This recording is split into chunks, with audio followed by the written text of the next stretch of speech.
Welcome to Beaver Field in Boone, North Carolina for the final time this year. It is the Carolina Disco Turkeys taking on the Boone Bigfoots for the final time here on the Carolina Disco Turkey YouTube.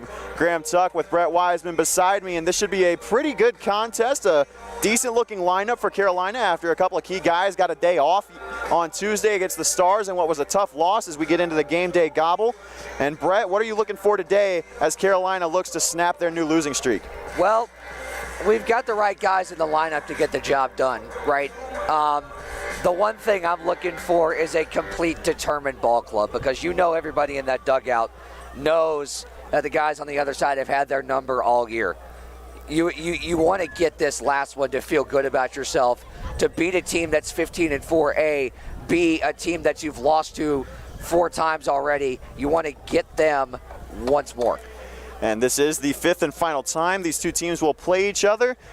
All but one game so far has been decided by 10 runs or more in favor of Boone. That's another trend you'd like to change. Absolutely, and we're going to take a break real quick here at Boone, North Carolina, as the public address will announce the starting lineups and the first pitch, as well as the national anthem. And when we come back, we'll bring you the Foothills starting lineups here on the Carolina Disco Turkeys YouTube.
We're back here at Beaver Field in Boone, North Carolina, as we're ready to give you the starting lineups presented by Foothills Brewing. Try Foothills' great craft beer and coffee at any of their 3 Triad locations. Find out more at foothillsbrewing.com.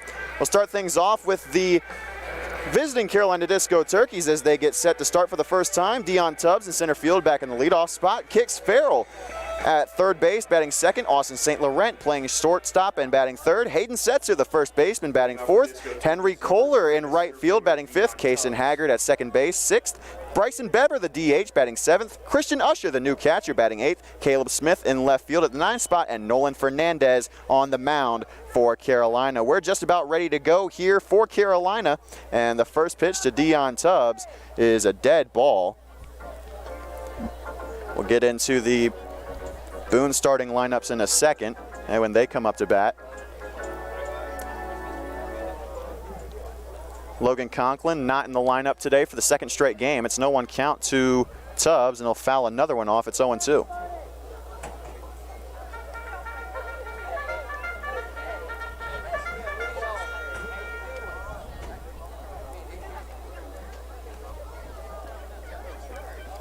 Oh-2 pitch, high and outside, ball 1. See if Dion can do what he does best right here and grind out this AB. Get Potts his pitch count up. On the mound for Boone, Zach Potts, and he'll deliver the 1-2 pitch to Tubbs. It's outside again, ball 2. Good job by Dion right there. Good take to work the count even. There's a reason he's in the leadoff spot, as we talk about. It's not just because of his speed. It's because he works ABs. He's even in the count, 2-2, and that one is lined into left, but coming on to make the catch. He overran it a little bit, but Justin Reed will catch it for out number 1. Solid contact to start the game. Not too upset with that. Next up for the And a good AB, 5 pitches. The third baseman, Kix Farrell. And so it'll bring in Kix Farrell after a 5-pitch line out from Dion Tubbs, and Farrell will have to switch bats. For what reason, we're not sure. Farrell scored the lone run for Carolina against the Stars on Tuesday. It came in the first inning, and then Catawba Valley scored 9 unanswered to take the win there at East Rowan High School. And Farrell, if anything, manufactured that run himself. He got on with a seeing eye single, and look, he did it again right there. He found a way to get on. First pitch, he got plunked, and Kix is no stranger to that. I was getting ready to say that's something he knows pretty well. So it's the first base runner of the day for Carolina. Let's go Turkeys, the shortstop, number 12, Austin St. Laurent. So it'll bring in Austin St. Laurent, playing back in his shortstop spot today. Good to see him back in the lineup. Exactly. He also missed that game on Tuesday against Catawba Valley, which was scheduled to be a doubleheader before Catawba Valley changed it to just 1 game. First pitch to St. Laurent, outside corner, strike 1 called. Hayden Setzer, the cleanup man on deck after he struck out 3 times at his alma mater. A quick pick back to first. It was a good attempt, but Farrell safe after sliding in head first. Struck out 3 times, but also started on the mound and hit for himself. Before transitioning to the designated hitter spot after he was pulled after 4 1/3. St. Laurent will watch that one also over the heart of the plate, 0-2. Yeah, that's one pitch you can't lay off. Especially if you're a guy like Austin that's really been hitting the ball well. Had a homer last week. Pick back to first. Farrell was leaning the other way. Didn't get a great jump back, but he's back in time. Still safe at first. Count 0-2 to St. Laurent. Yeah, closer than it should have been, though. Kix was, as you said, leaning just a little bit, but he's trying to play some mind games over there. St. Laurent will foul one off. It'll stay 0-2. And a good 2-strike swing right there to make contact. He wasn't far off of it, though, either. He's trying to shoot that thing the other way. Holding the runner on, got a lot of room on the right side of the infield.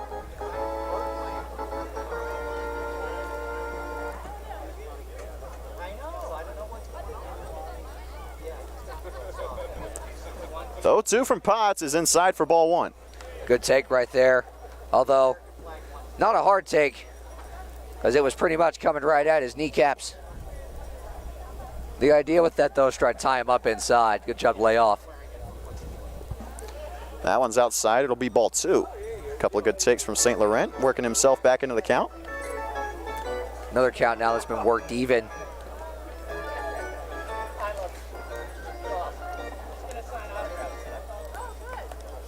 2-2 to St. Laurent. Grounded back to Potts. This could be 2. Throw on to short. And the relay in time for out number 3. So an inning-ending double play for Boone to end the first inning. Keeps the Disco Turkey scoreless through 1. We go to the bottom half of the first. After this, it's still scoreless here in Boone.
We're back here at Beaver Field where we'll bring you the Boone starting lineups presented by Foothills Brewing again. It's Logan West at the shortstop position batting first. Behind him, his first name counterpart, Logan Lex, playing first base. Braden Odom, the designated hitter, bats third. Tyson Bass, who went yard the last time these two teams played, playing cleanup at third base this time. Walter Monday batting fifth in center field. Justin Reed in left batting sixth. And the first pitch to the leadoff man, Logan West, is fouled back for strike 1. Miguel Abascal plays right field, batting seventh. Chance Campbell, the new Bigfoots catcher, bats eighth and plays behind the dish. And Hayes Henderson rounds things out, playing second base, and that's a swing and a miss, strike 2. That's a filthy changeup right there. Behind 0-2 is Logan West. And Zach Potts on the mound for the Bigfoots. That's a very good take from West on a ball that just barely missed the top part of the zone. It's 1-2. Yeah, that did not miss by much. Good spot again with the changeup. This time he saw it a little better out of the hand. Was able to recognize it in a strong take. 1-2 pitch. Inside, ball 2. Nah, didn't miss by much either. Like where he's going with the off-speed pitches. So it's a 2-2 count. 2-2. Check swing, foul ball. It'll go out of play. A little defensive excuse me swing right there, but that's the leadoff man's job, is to foul things off and work the count. Nolan Fernandez getting the start today after he was... Oh! There are a couple kids that just sacrificed the body, and now they are absolutely WWE tussling over the foul ball. 2-2, swung on and missed. Strike 3, good start to the day for Nolan Fernandez, who was set to come in relief in Catawba Valley. Outbatting for the Bigfoots. And he came onto the mound, threw one warm-up pitch and decided he couldn't go. Didn't look any worse for wear right there. He reared back and threw a fastball up and in with the high cheddar. Didn't even have a shot at it. He might have gotten a foul tip on it, but a good job by the new Disco Turkey catcher, Christian Usher, Yeah, he's my guy to watch tonight, behind the plate defensively and at the plate, hitting only the 1 AB on Tuesday, pinch hitting, but we'll see how he does in his first start. I'm excited to see what he's got. The 1-0 to Logan Lex is inside, ball 2. And for Christian Usher, that one plate appearance he got was a strikeout on a full count. So 0 for 1 in his Carolina Disco Turkey career. Here's the 2-0. Popped up, right side. Setzer will call off Haggard and make the catch for out number 2. Well, he'll call him off not only because he had the better view of it, but because once he got in front of it, Kaysen still couldn't see the ball. Kaysen can't see around 8. Who chews 14 packs of Big League Chew during every single game. For comparison, Hayden Setzer stands at 6'3". Kaysen Haggard at second base, 5'8". It'll bring in Braden Odom, the DH for Boone tonight. First pitch he sees is high for ball 1. I like where Fernandez is locating the fastball. If he can do that for the first few innings here, kind of keep guys off balance, especially the way that changeup worked in the first AB. Just a bit outside. He tried the corner of the So for the second straight time, it'll be Fernandez getting behind the count 2-0. Fernandez on the year, 7 innings, 4 earned runs, 4 hits, 3 walks, 6 strikeouts, and a 5.14 ERA as the count runs to 3-0.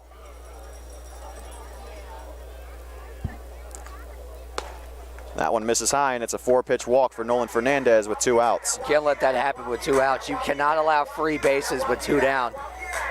We're always a pitch from getting out of the inning. You give a lineup like this extra life, extra outs, and free bases, they will make you pay. And this guy made Carolina pay last weekend in Winston-Salem. That he did with a big shot into the Foothills Garden as he takes strike 1. Good pitch from Fernandez. And this is a Bigfoots team that likes to run a lot, so keep an eye on the base paths today for the Bigfoots. Oh, 1 pitch is fouled off, and Fernandez, as quickly as he got behind 2-0 in the last count, he's ahead 0-2. Vitally important to get ahead 0-2 against the cleanup man. With a runner on first, no less. Anytime you got runners on base, you got to work around it. Off and running, pitch is high. The throw from Usher was in time, but it bounced in, and safe at second base is Braden Odom with a stolen base. Yeah, a little bit more on that throw from Usher. Might have a shot. It was a good jump at first, but well-timed pop and well-timed throw, just couldn't get enough on it. He short-hopped it into second, and this could be trouble for Carolina if they can't work around this runner in scoring position. But 2 outs to Tyson Bass at the plate. 1-2 count. Just missed outside, and now it's 2-2. Good action on that breaking ball, though. I like where he went with it, tried to get him to chase. Now the count's even. Now you got to come after him. But again, against this guy especially, cannot miss over the heart of the plate. 2 outs, 2-2 count. The pitch. Got him looking, strike 3 called, and a scoreless first with no hits allowed for Nolan Fernandez. We'll go to the second. The score still 0-0 here at Beaver Field.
Back here for the top of the second inning, it is Hayden Setzer, the cleanup man, set to lead things off after both teams unable to scratch anything across in the first inning, and there's still a conversation being had between our home plate umpire and Kurt Cabana near the Disco Turkey dugout.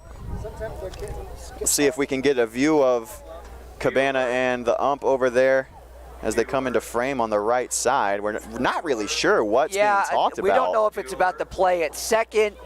But Kurt obviously got some thoughts about something. We'll, I guess, try and decipher that as best we can. I'm not really sure what you can complain about after you got a strike 3 call to end the inning. Exactly. Maybe. But as is often the case, there could be something that we don't really know much about. Oftentimes there's a lot of stuff that happens behind the scenes that we don't really know about. Fans, while we wait, David Julian, backflip. As the public address announcer is calling for David Julian to backflip in the Bigfoot's dugout, and he does. That's one way to kill time. Fans, while we wait, David Julian, backflip. Kirk's walking over to his position at third, but again, I don't know what the discussion would be about. I'm really not sure either. Nothing really struck us up here as out of the ordinary. So we'll give you a refresher on the lineup set to come up for Carolina. It is Hayden Setzer, the leadoff man, batting fourth. Henry Kohler behind him in the 5 spot, and Kason Haggard due up third this inning. Looks like we're ready to go here, and the first pitch to Setzer bounces its way in. It'll kick up some turf pellets for ball 1. Yeah, you got to say turf pellets because this is not dirt, any portion of this field. Even the mount. 1-0 pitch to Setzer. Good take, but it's low and away. Catches the corner for strike 1 called. Yeah, it's a rollover ground ball, but they do have the shift on him, so. The third baseman for the Bigfoots, Tyson Bass, is playing in the 6 hole as Setzer will sky one the opposite way, but out of play and foul. Right approach to go against the shift, though. I like it. If he lines one towards where the third baseman would normally be, that's probably 2 bases. And the shortstop for the Bigfoots, Logan West, is playing nearly all the way up the middle. The outfield is not as shifted, so. Setzer will take that one outside, and the count runs to 2-2. Ground ball to the left side would almost certainly be a base hit, but probably not 2. The outfield is not shifted, it's only the infield, which you don't see very often either. It's oddly enough, the outfield's even playing opposite field as that one's grounded to first, and taking it himself for out number 1 will be the first baseman, Logan Lex.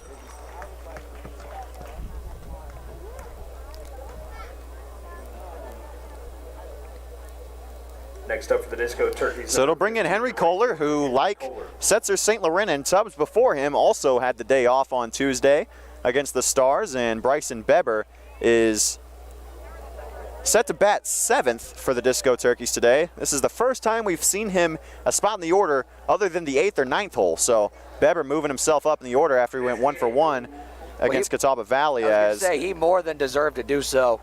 And he's been swinging a good stick, not just Tuesday, but the last few games. He's caught a hot streak as the 0-1 pitch to Kohler is down and away, ball 1. Good take right there. That is a tough, tough pitch to lay off.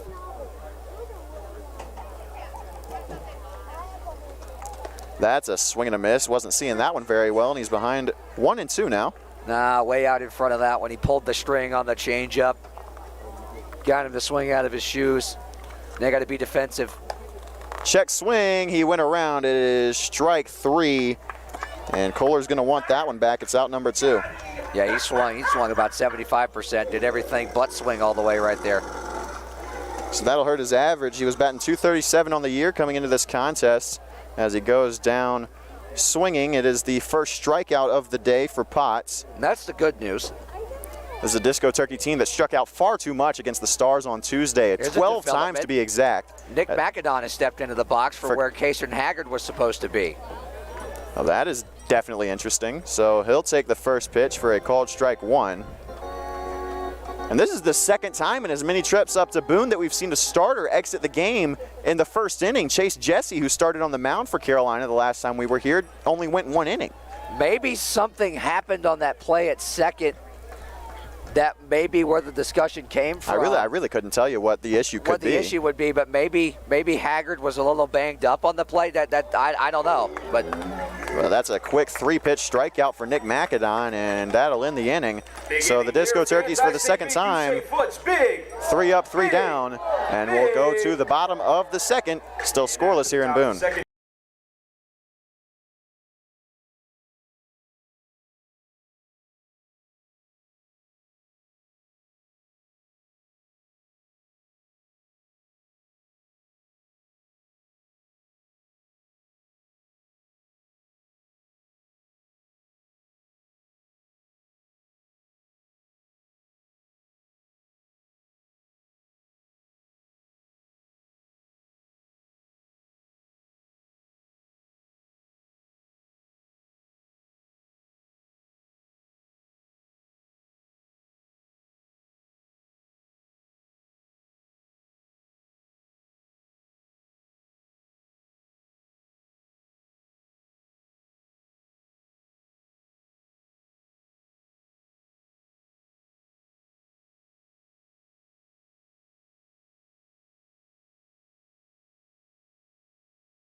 We're back here for the bottom of the second inning as Carolina takes the field, and it's Nick McAdon taking over for Kason Haggard at second base. We don't want to speculate, but I think the logical conclusion here is that Kason Haggard might have gotten tossed, and that could be what Kurt Cabana was talking to our home plate umpire about that's the between the first and second inning. That's the only conclusion I can draw. Again, we don't want to speculate. We don't want to jump to any conclusions, but if we have to put a finger on what might have happened, that's about the only logical thing we can tell you that might have happened. But again, we don't know for sure. One way or the other, it'll bring up the Bigfoot center fielder. It's 1-1 to Walter Monday, who had a pretty good day at the office the last time these two teams played. He'll ground one to third. Picked up by Farrell. The throw across the diamond, just barely in time for out number one. Yeah, maybe a little too casual, that play right there. Monday was busting it down the line, but fortunate for Farrell that this is on turf, because on any other surface, that hop is not that friendly. Oh, absolutely not. But a good thing to note for Carolina is that Nolan Fernandez looks pretty good on the mound after he looked shaken up the last time we saw him. And Granite Quarry, the first pitch just barely missed the zone to Justin Reed, and it's ball one. Just low and in. I mean, that missed the corner by maybe an inch. 1-0 count. Turned on by Reed, but it's lined over the Carolina dugout, and it's strike one. Let's see if the kids can manage not to injure themselves this time going after the foul ball. Both teams still hitless to this point. The 1-1 from Fernandez. Oh, that came in and it hit him. Well, that was a changeup, so it's definitely not like he meant it, but it's already the second free base allowed by Fernandez. Now a hit by pitch on each side as well, but against this team, you do not want to give up free bases. Yeah, absolutely not. They'll take advantage of any kind of base pass that they can get, let alone the free bases. Fernandez. In all four matchups thus far have been, I think, the number one issue, especially the late innings last game. Fernandez's best outing of the year came on July 1st.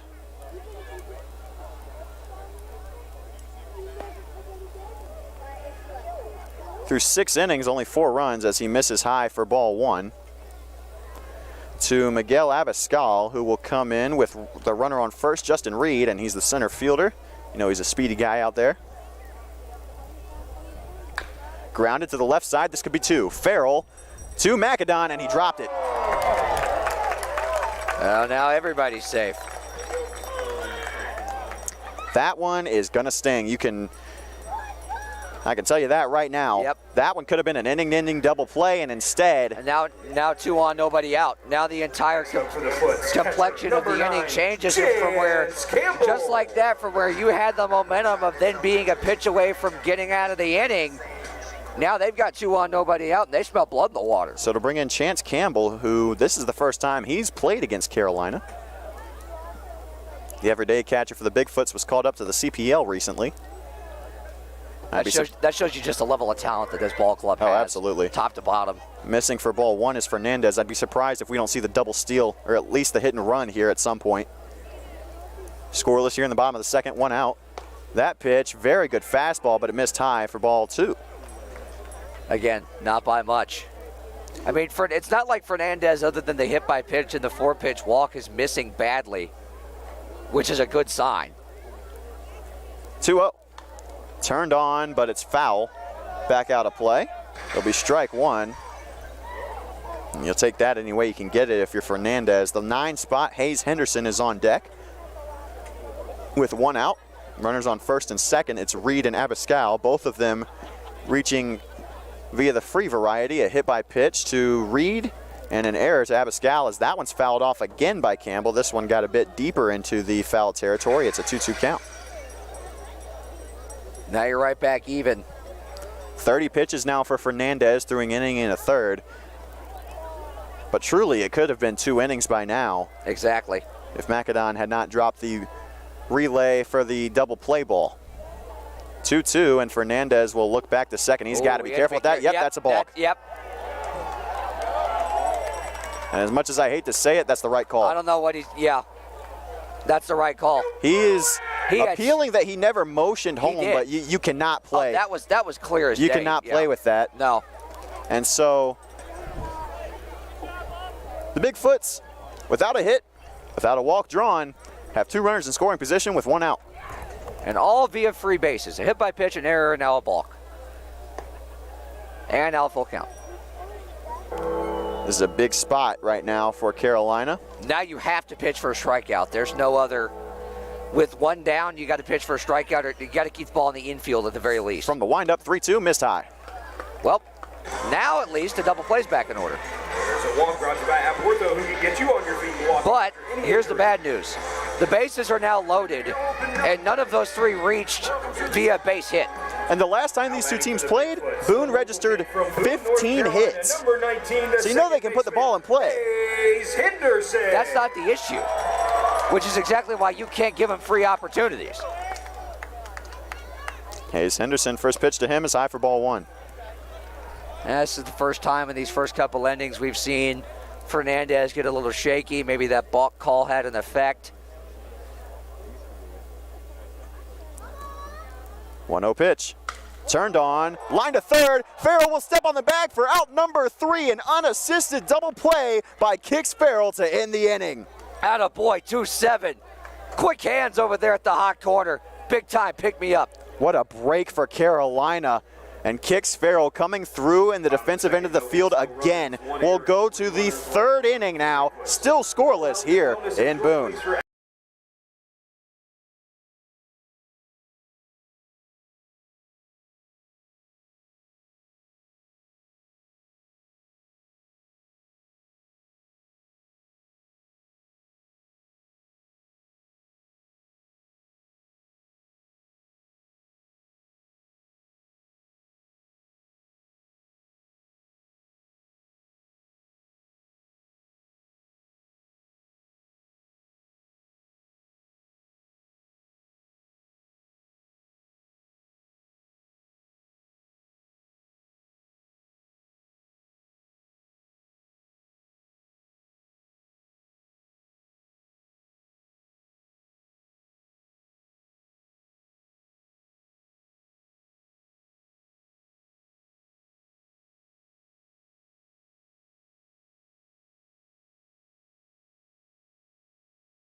Looking for an opportunity to promote your local business? Contact us today to become a sponsor of the Carolina Disco Turkeys. Opportunities start at just $100 per season.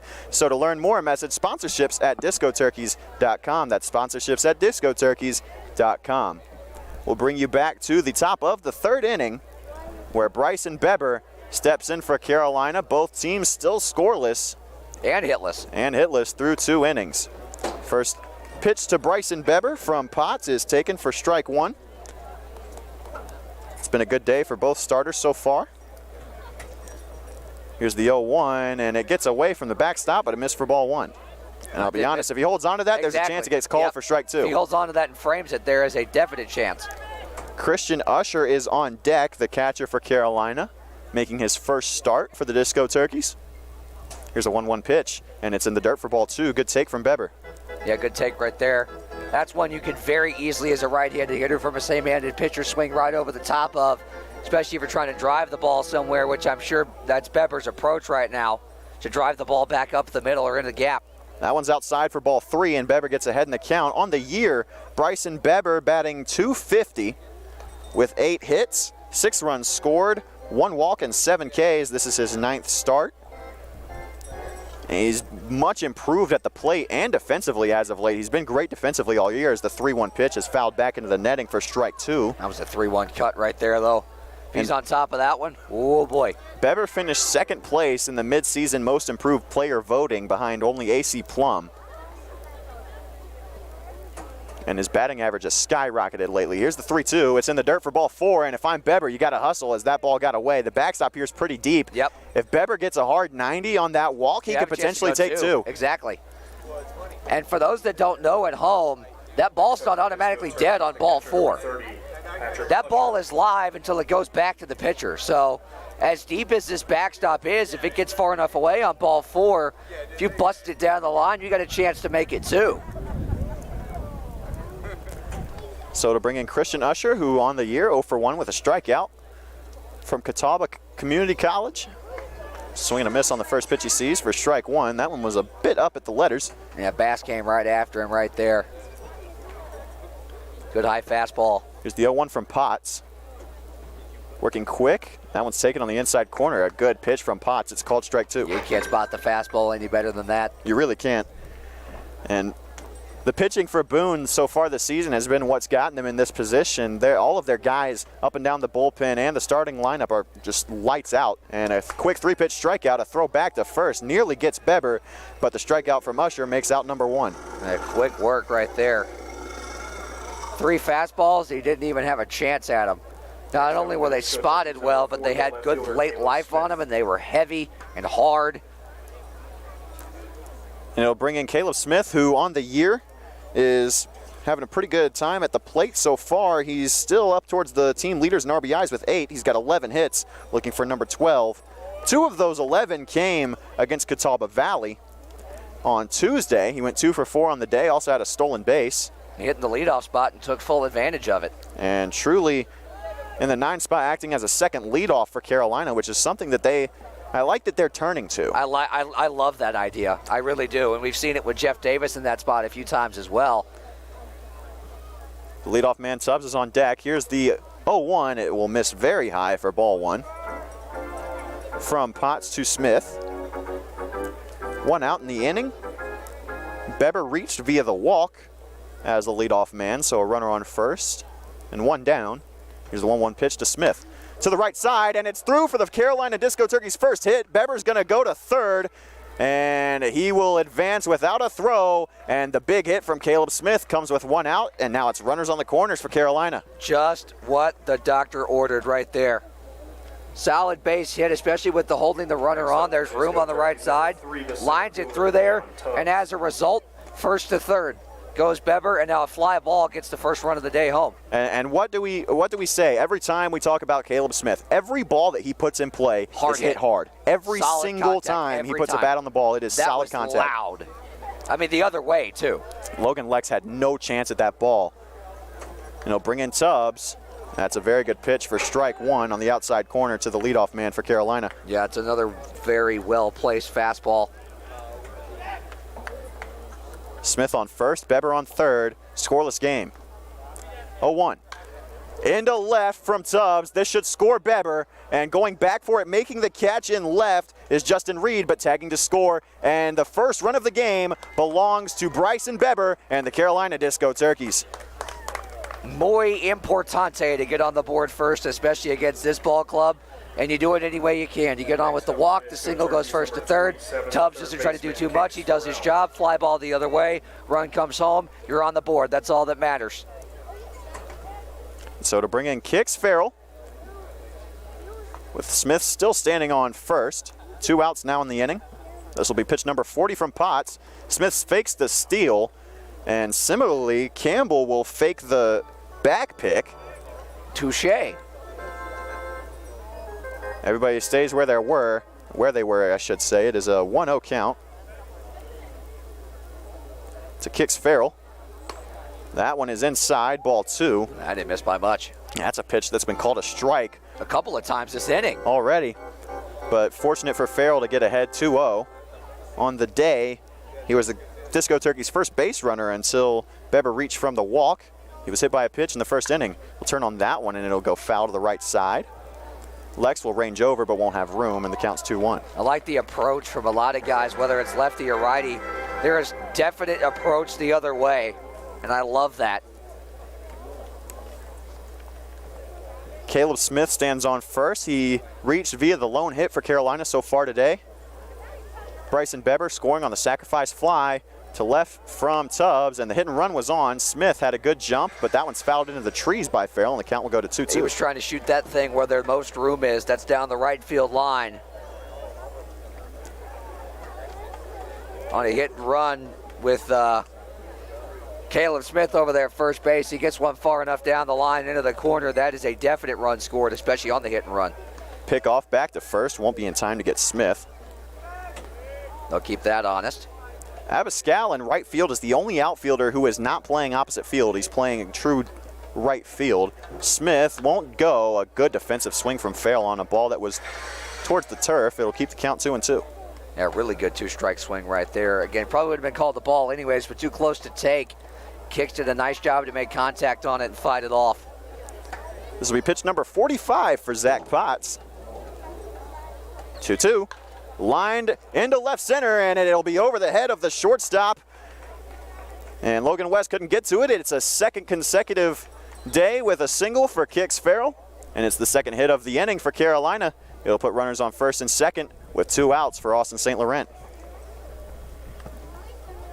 Good stuff right there. Good approach right back up the middle, right through the box into left center. Got a fastball center cut.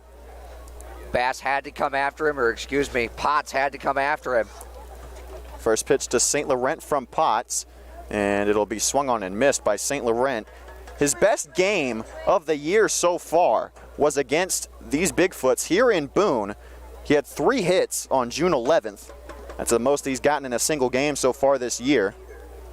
And that was the day that he got his first hit as a Disco Turkey as well. It's only his second game. That one's fouled off by St. Laurent. It'll put him behind 0-2. He made his pitching debut the night before that in Mooresville. Hitless in that first game for him, but since then he's blossomed into one of the Disco Turkey's best talents. He's second on the team in batting average, coming in at .344.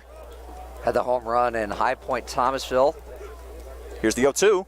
Swung on and missed for out number 3, but Carolina gets on the board first, courtesy of a sacrifice fly from Dion Tubbs. We go to the bottom of the third. The score now 1-0, Carolina on top.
Back here, bottom of the third inning, Carolina has a 1-run advantage against the Bigfoots of Boone.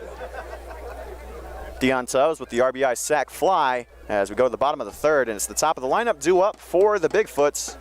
Leadoff man Logan West will take the first pitch from Nolan Fernandez, high and away, ball 1. Fernandez working quick, and it'll be grounded to third. A diving stop. Farrell won't be able to keep it in across his body. St. Laurent will do good just to keep that one in the field of play. It's an infield single for Logan West, the first hit of the day. Yeah, seeing an infield hit right there. And for the leadoff guy, who's definitely got the speed in his back pocket, almost a sure hit when it finds a way through both the third baseman and the shortstop. But again, St. Laurent did a good job to do all he could just to keep that on the infield. That is all you could do right there. So they'll bring in Logan Lex with a runner on, nobody out. And they'll square to bunt, but a good breaking ball from Fernandez will get back in for strike one called. Oh, that fooled him. Not often do you fool somebody when they're squaring to bunt. That buckled him. And that's exactly why he pulled back. Boone looking to manufacture runs at this point. 0-1 is popped up right side. Kohler might have room, ranging over. Sliding catch, he made it. Wow. A great first out from the Disco Turkey right fielder, and Henry Kohler flashing the leather a little bit for out number one. That's a big first out, too. And even more important, he made the quick turn and throw onto second that kept Logan West at first rather than being able to tag and advance. And he was kind of shading towards right center, too, so he had a long way to go to get to that baseball into foul territory. Made a terrific sliding catch right there. Great stuff. Hang a star on that one. He'll bring in Braden Odom, who on the day has reached on a walk, and he'll pop that one up left side out of play, strike one. Nolan Fernandez has looked pretty good so far. Just one hit allowed through 2 1/3. 0-1. High and away, ball one. I like the spot, though, especially against a left-handed hitter. Available for Carolina out of the bullpen today, AC Plum, Scout Nichols, Nick Macadon, and Chase Jesse, and that's just as far as we know. 1-1 is outside for ball two. Fernandez has let it slip away from him a little bit. He's behind in the count now. Yeah, unable to locate that changeup on the 1-1.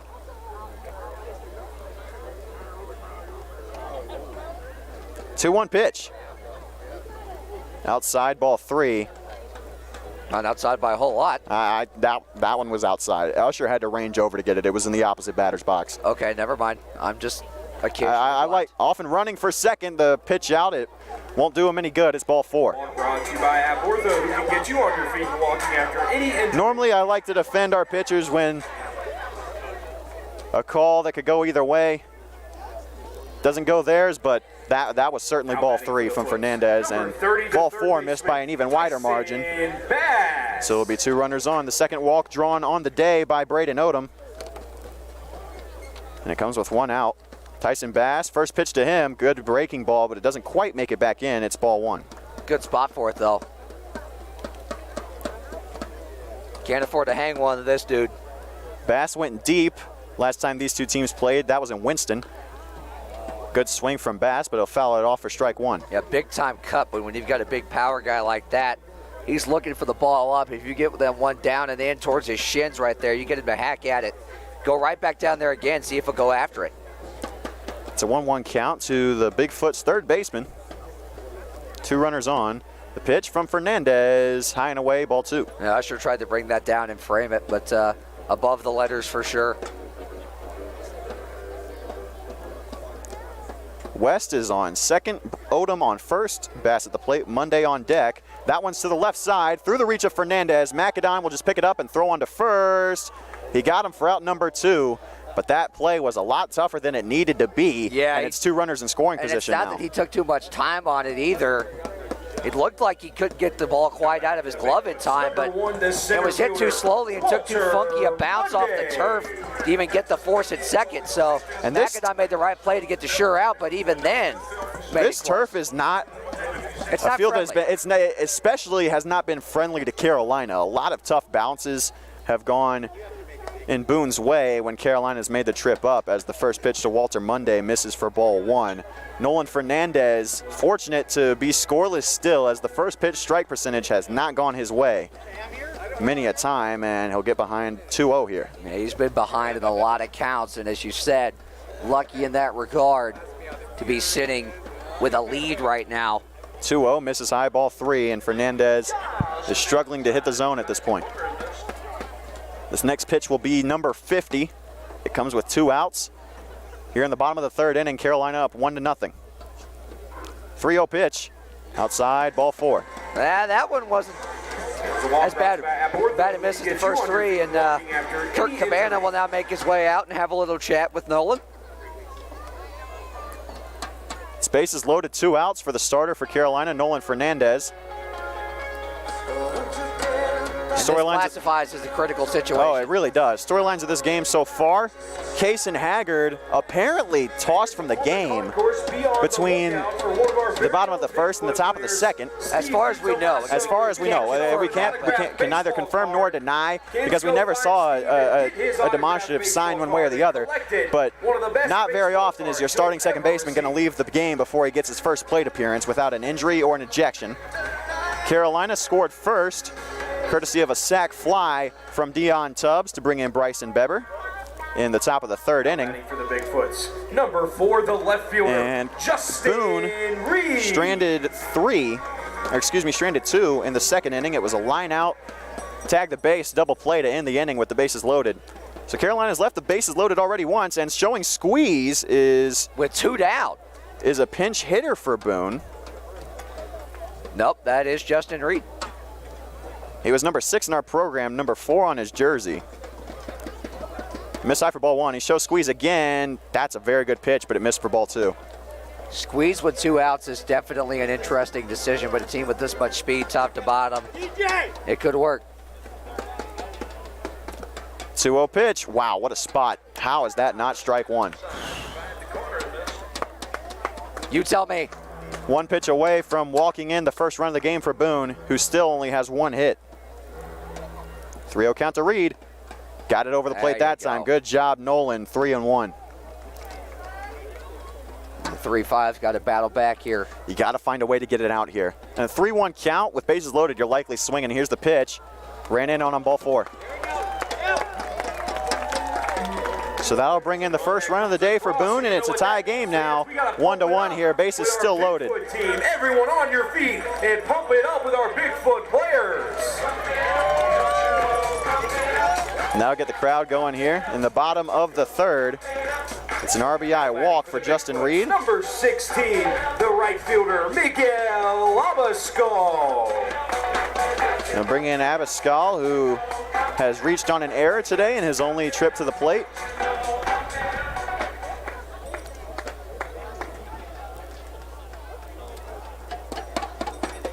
Here's the first pitch from Fernandez. It's swung on and fouled into the netting. 0-1.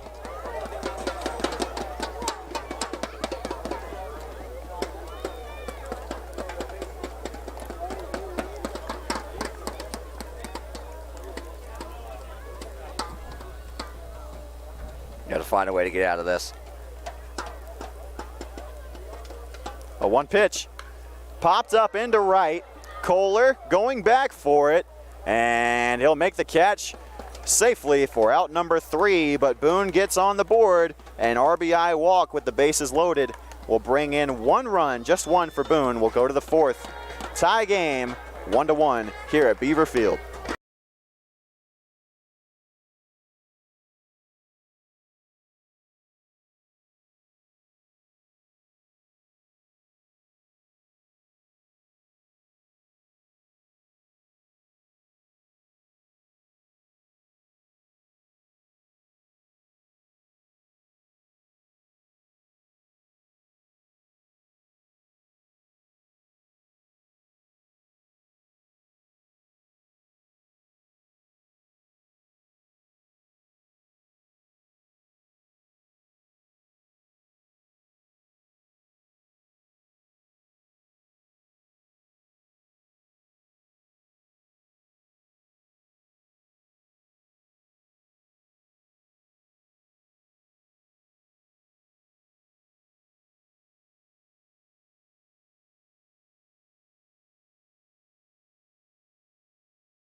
Back here in the 4th inning at Beaver Field, Jim and Betty Smith Stadium here at Appalachian State University, Boone, North Carolina, home of the Bigfoots and the Mountaineers. But tonight it's the Disco Turkeys who are coming to town for this contest. They're tied 1-1 as we go to the 4th. Second third of the game set to get underway. And it is 4-5-6 due up for Carolina. Same set that was due up to start the 2nd inning. We'll start the 4th, and it's Hayden Setzer, who grounded to first his last time up, set to start things off for Carolina. Time to get that run back. First pitch, he squares the bunt, and it's a great bunt, but it's foul. Right idea, though. I don't know why more guys don't do that, and at this level, I absolutely love to see that against the shift. They're trying to bunt against the shift, and Boone doesn't that's look an like automatic they're hit not, because not there's no one on that side. They're not adjusting at all. He'll square the bunt again, can't get it down as he pulled back on a ball outside. They're still not shading. Bass is not even No, they're close. willing. Look. They're willing to give it up if he can put it down. They're giving you a hit. Take it. 1-1. He squares again, and it'll be popped up, and that takes the bunt out of play. Yep. But again, I don't know why it's not taught at younger levels with left-handed hitters. I don't know why it's not taught more often at the collegiate level. I'll tell you why it's not taught to younger kids, because you're not playing a shift in 9U baseball. Well, that's true, but at this my level, point is even in high school, it's not really taught that way. So and he went around. That's strike 3 to Hayden Setzer. I mean, it didn't work out, but they are giving you a hit if you can execute it. Take that opportunity. So it's out number 1. And Setzer goes to 0-2 on the day. We'll bring in Henry Kohler, who's had a pretty busy day out there in right field. 0-for-1 on the day with a strikeout at the plate so far. First pitch, he squares the bunt too. He puts it down the third base line, but it'll roll just foul. That was inches away from hugging the line and staying fair for a base hit. I love the small ball approach right now, though. Carolina is taking the Bigfoot's approach and putting it to back use. In the face, exactly. Boone is a team that likes to try to manufacture a lot of runs. They bunt a lot. They steal a lot of bases. Now it seems Bass is adjusted. He's in on the, I guess you would say, grass. A 1 to Kohler up the middle, and it gets through the hole. It is a very well-placed single for Henry Kohler, and he tries to go for 2, but wisely will hold off. I like the wide turn, but he went right back up the middle with that through the hole of the shift. That is with the shift on, a base hit up the middle. And Henry, perfectly placed. Perfectly placed is exactly the right way to put it, and that just continues the great year that Kohler has had at the plate. That's his 15th hit of the year.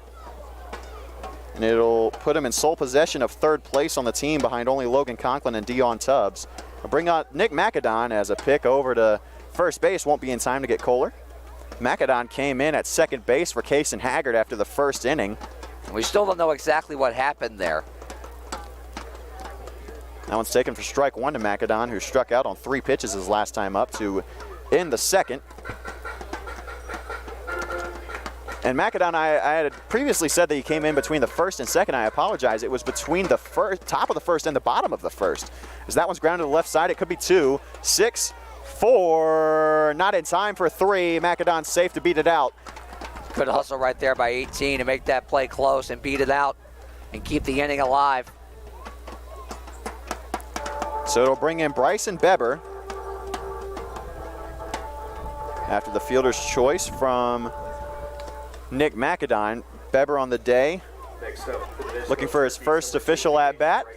Walked into 3rd, and he scored the lone run for Carolina so far.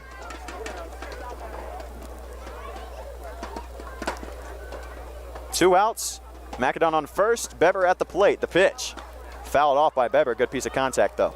Yeah, good swing right there. Again, same approach, trying to take the ball the other way, especially with a hole on the right side where they're holding the runner on.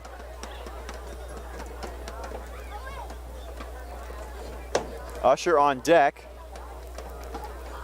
A throw back to first. He's safe. That was a lot closer than it should have been. Very, very close. If that ball doesn't skip its way into the glove of Logan Lex, that's out number 3. If that throws on line, he's out. I mean, from here, he looked dead to rights. But he was dead to rights, but a subpar throw, as that one's down and in for ball 1 to Beber. Beber last time up, it was just an inning ago, he walked on a full count.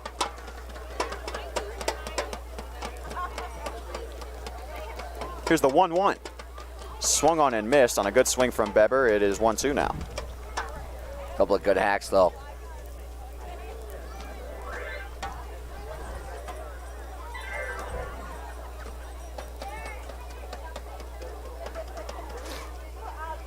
Here it is, to the right side.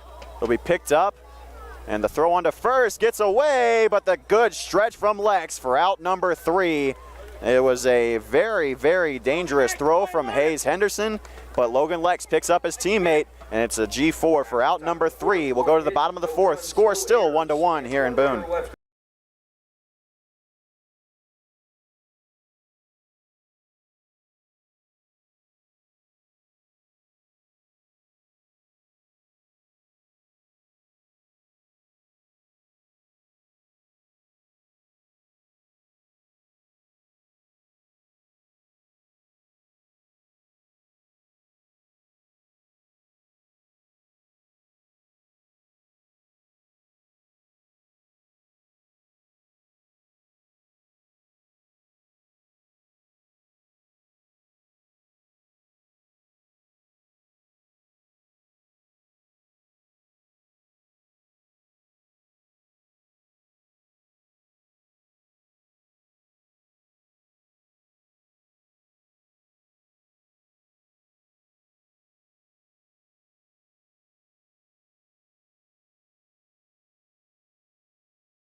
Back here for the bottom of the 4th inning, it is the Disco Turkeys of Carolina who are in a tie game with the Boone Bigfoots. The score here is 1-1 as Carolina has done well to be in a position to come out victorious in this ball game through 3.5 innings. The first pitch from Nolan Fernandez will miss to Chance Campbell. It's ball 1. He's getting the squeeze on the inside corner. 1-0 pitch. That one definitely missed. That was definitely a ball. It's 2-0. And that was pitch number 60 for Nolan Fernandez. That one's to the right side. It'll be picked up on the short hop from St. Laurent. The throw on to first in time for out number 1. Good stuff that time for Fernandez and St. Laurent defensively there, but important for Fernandez to get a quick 3-pitch out right there. The second baseman, the local kid from Boone, North Carolina, it's Hayes Henderson. So Hayes Henderson will step into the box.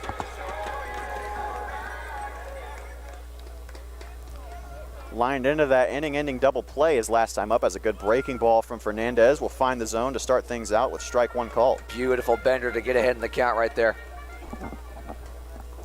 That one will be strike 2 called. Fernandez has found his groove here against Hayes Henderson. Working quickly, the 0-2 pitch.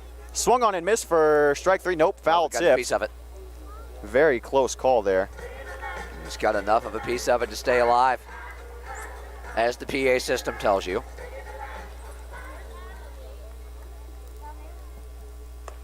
Pitch number 64 from Nolan Fernandez just barely missed for ball 1. It's a good waste pitch, though, and you saw the point from Usher behind the plate saying, hey, good location, keep it there. Maybe not that high. The count to Hayes Henderson is now 2-2. He'll swing on that one, pop it up. St. Laurent calling off, very loud, calling off Kix Farrell, and he'll make the catch for out number 2. And those guys are going to have a little staring contest. You know, you and I both know with 100% certainty that that was not, he didn't call him off that loudly because he had to. That's because he wanted to. Well, we've seen Kix Farrell have an inning this season where he made all 3 outs at short. Let's see if Austin St. Laurent can do the same. Logan West will swing and miss on the first pitch. A good one from Fernandez. Got him behind on the heater at strike 1. And St. Laurent caught a fly ball, ground ball, made the throw to first. 1-1 the count now to the leadoff man for Boone. Farrell has been one of the shining stars defensively for Carolina, but so has St. Laurent. That one is high into left. Caleb Smith getting a read on it on the warning track. Good catch from number 4 in blue, and it is a very, very loud and deep out number 3. Exhale, everybody. We'll go to the 5th. The score is still 1-1 here in Boone.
No, it's not.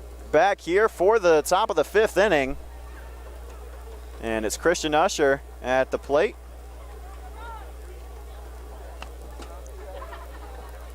Didn't see a call on that first pitch, and he'll check a swing on that one. Did he go? No, he didn't.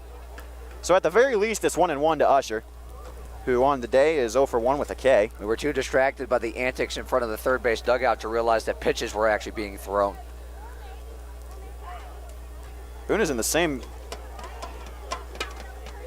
spot as us. Finally, they'll update the scoreboard. The count's 1-2.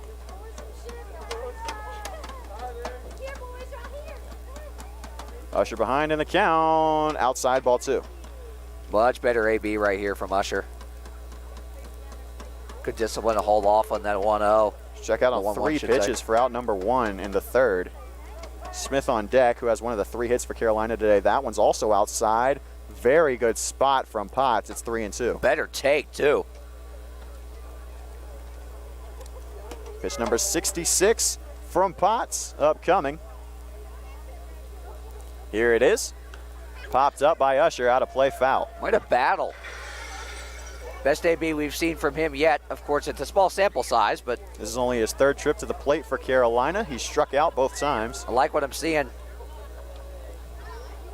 Teammate of Scout Nichols and Hayden Setzer at Caldwell Community College. Here's the 3-2. Got him on the inside corner. That's strike 3 take. looking. It's a tough take and a really good pitch. Man, I'll tell you, that one looked a little bit too inside, I should say, for my liking, but that was called a strike on the other end of the ledger, too. Yep, you got to be consistent, and I like that. But I will have to say, this is a very odd strike zone so far Yeah, I mean, today. at times there's give on that inside corner, and then at times on both sides of the ledger, too, there's been some squeezes. So I believe the term for that is consistently inconsistent. Here's Bingo. the first pitch to Caleb Smith. That time it was a consistent call. Inside corner, same spot as the strike 3 called to Usher. It's called strike 1 to Smith. Well, even Angel Hernandez would have called that a strike. Here it is, 0-1. Good take away from Smith. It's 1-1 now. Really good take that time. And that shows just how well Caleb's seeing the ball, especially when a 2 for 4 like that after a weekend off can really get you going. He's 1 for 1 today. Smith on the year has only drawn 3 walks. It's a bit shocking. Grounds that one to the left side. A sliding play from Bass. The throw to first was high, but the first baseman Lex will drop back down to the base in time for out number 2. That's a heck of a play right there by Bass. You just got to tip your cap on that one. Hit the ball hard, you put it in play. Number 3, the center fielder, Dion Tubbs. And so 2 times through the lineup now for Carolina. 1 run across, 3 hits. And we're here in the 5th with 2 outs. It's the leadoff man, Dion Tubbs. First pitch swinging per usual from Dion. It's strike 1.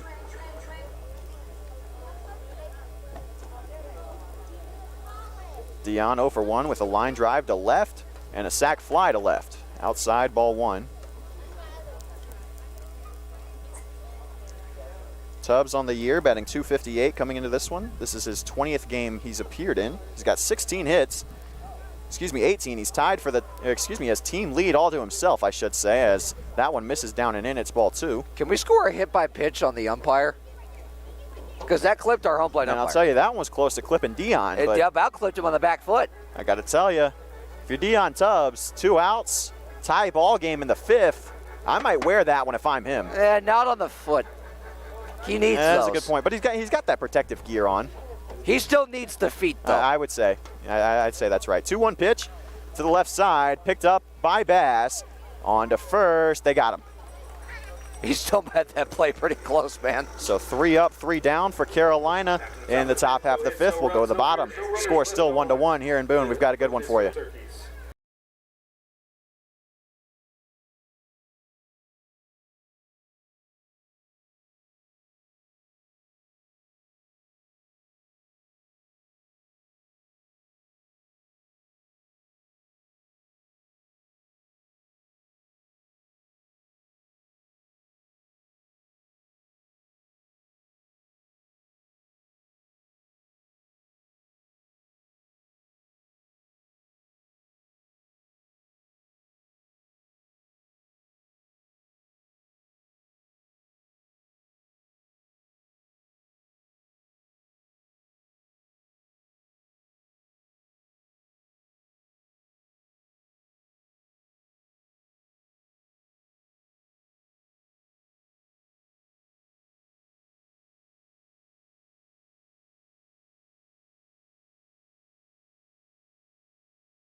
Back here, bottom of the 5th inning, Graham Tuck with Brett Wiseman beside me, and we've got a pretty good one here for you in Boone. It's a 1-1 game between the Bigfoots and the Disco Turkeys. Carolina on the year and all time 0 for 4 against the Bigfoots, but this is the tightest game they've played against them yet.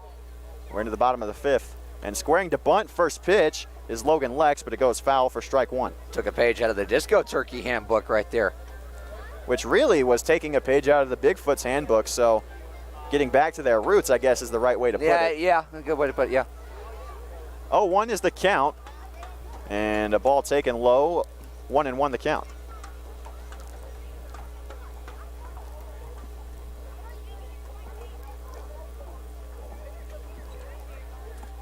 Lex on the day, 0 for 2. Grounded back to Fernandez. Wow, he dove the other way to make the snag onto first. What a play from 35 in blue. Oh my goodness. Nolan Fernandez, stop it. Well, that's a pretty fancy way to get out number 1. Pitch number 70, a memorable one for Nolan Fernandez. Hang a star on that one, Web Jim. We'll have to tag the ESPN assignment desk after this and get that on SC Top 10 hashtag later. Well, what a day for Fernandez so far, as that first pitch to Braden Odom is outside for ball 1. Fernandez on the day, he's stranded the bases loaded twice. He's left 5 runners in scoring position, 1 hit allowed through 4 1/3. We do have action in the bullpen. Scout Nichols is throwing to AC Plum. It would appear that Nichols is the one that's on the bump out there, as it's now 3-0.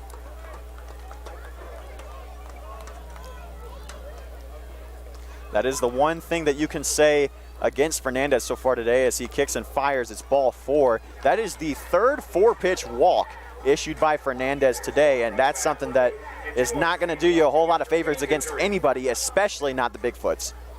The third walk already to Braden Odom. He's still 0 for 0 with 3 walks. Number 30, What a day on the bases for Odom so far. Well, he doesn't have a batting average today, but you know what he does have? 1,000 on Off base. and running, the first pitch to Bass, called strike 1. The throw, what a tag from St. Laurent, he got him! Oh my goodness. First of all, how about the laser beam from behind the plate from Usher? Much better than the first time they tried to run on him. That thing was a frozen rope. Second of all, the terrific tag by St. Laurent right on the back, right under the helmet. It cannot be executed any better than that. And ahead in the count, 0-2 is Fernandez to Tyson Bass, who on the day is 0 for 2 with a strikeout and a ground out. He's going to change his bat, I think. I don't think that's the issue. There's a little conference on the third base side. Wow, caught stealing. What a throw there.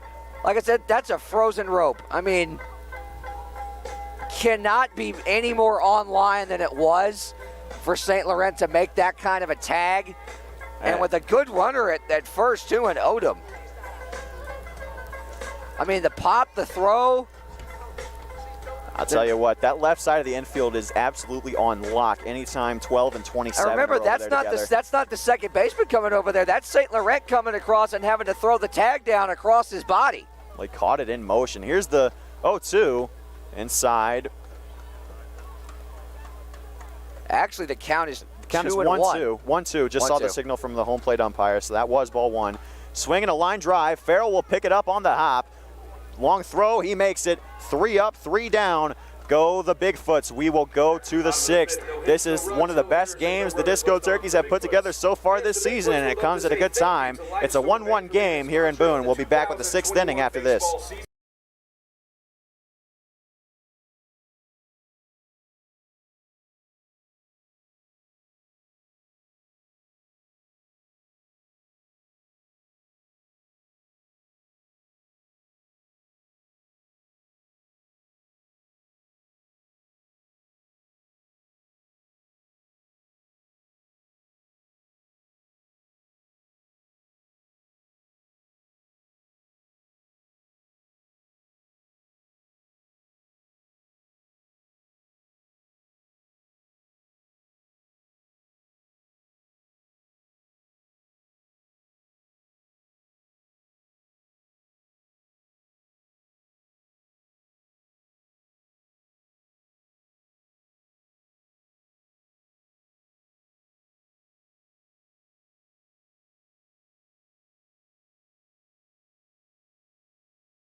We're back here for the start of the 6th inning as we show you some of the things we got in the Foul Territory team store. You can head there today at discoturkeys.com or next Friday when we make our return to Truist Stadium in what will be one of the final times we go back to Truist this year. 4 home games left for Carolina. We've got a call to the bullpen for the Bigfoots. It's Noah Fritz coming on as Kicks Farrell takes the first pitch for ball 1. The day is done for Potts as another take from Farrell will be strike 1. And on the day for Potts as that one's grounded to second, picked up by Henderson for out number 1, throw on to first in time. We'll get you that line in just one moment. For Potts, 5 innings, 19 faced, 3 hits, 1 run, 6 Ks, 1 walk and 1 hit batsman, all on 74 pitches. All in all, a good day from him on the mound, but from Carolina's perspective of things, that first pitch to St. Laurent makes its way to the backstop. It's 1-0. from Carolina's perspective of things, you made him work, and now you're into the bullpen in just the 6th inning. So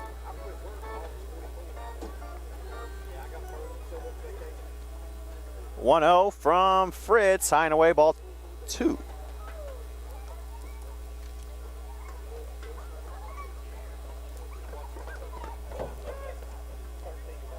Austin St. Laurent on the day, 0 for 2, looking to change that here. 2-0. Down and in, ball 3. well, that was a real stretch of a frame job right there. I applaud the effort behind the plate, but made it look a lot closer than it really was. That was at his shins. 3-0.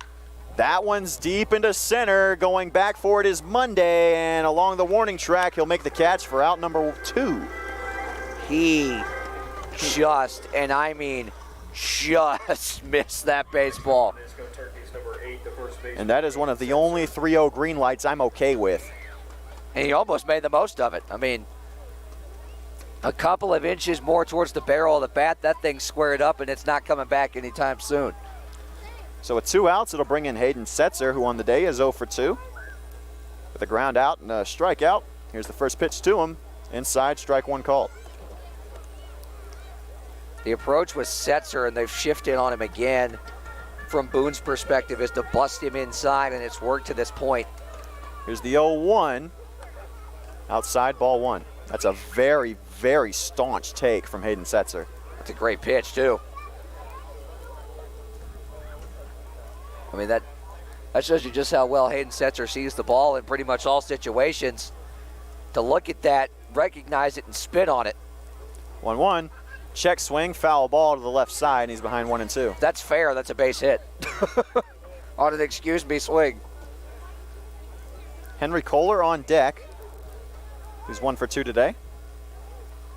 One of the 3 hits. 1-2 pitch to Setzer. Outside, ball 2. Good waste pitch. Good waste pitch on the mound. Good take from Setzer.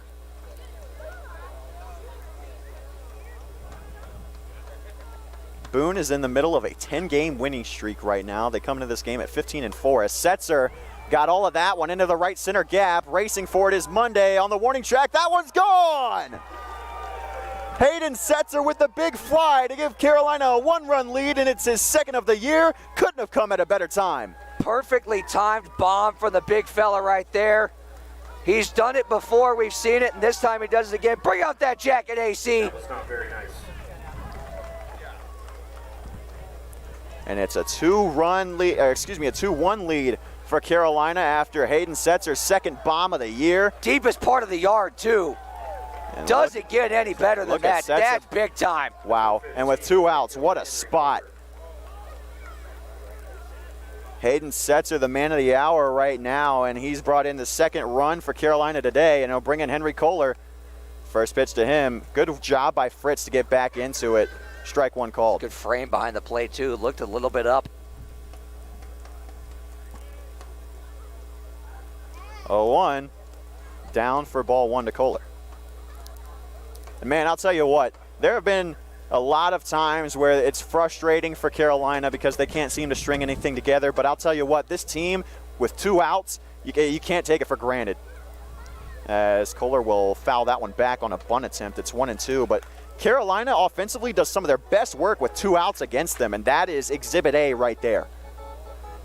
Well, actually, that's not true. That's Exhibit B. Exhibit A is the game in Martinsville a couple of weeks ago. They won 10 to, I believe it was 10-2 was the final. 10-2 was the final. All 10 runs came with 2 outs. Exactly.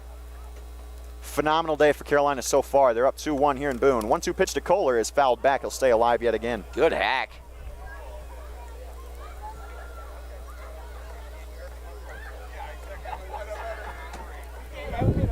On deck is Nick McAdon as the wind picks up here in Boone. 2-1 Disco Turkeys lead. 1-2 pitch down in the turf to Henry Kohler. Welcome to the mountains. Here comes the breeze. Well, it's blowing in, which is the bad news. 2-2. Line to the right side. Wow, Kohler got every bit of that baseball, but just out in front of it. And it's a 2-2 count still. Chase Jesse had to duck and cover over there in the first base coach's box. I'll be honest, I'm surprised that he's not getting ready to come in. Yeah. Chessie no action yet, or as of right now. We did see Scout and AC out there. Sorry, Graham, go ahead. Scout did look phenomenal against the Stars on Tuesday as the 2-2 count to Kohler. Here it is, and it's down for ball 3. Good job to get back in the count after being down 1-2. And good job to work the count, especially with 2 down. The last time we saw Chase Jesse, it was in a start against the Greensboro Monarchs, and that was a game in which he threw 6 innings, 10 Ks. To the right side, Kohler grounds it on the 3-2 pitch, and he won't even run that one out, but I can't blame him. Carolina did their damage that they needed to in this inning. The 4th hit of the game for Carolina came at a great time, a 2-out solo shot from Hayden Setzer to make it a 2-1 ball game. We'll go to the bottom of the 6th. Carolina Disco Turkeys up 2-1.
We're back here for the bottom of the 6th inning. Nolan Fernandez still back out on the mound for Carolina, and he has been doing one heck of a job so far today.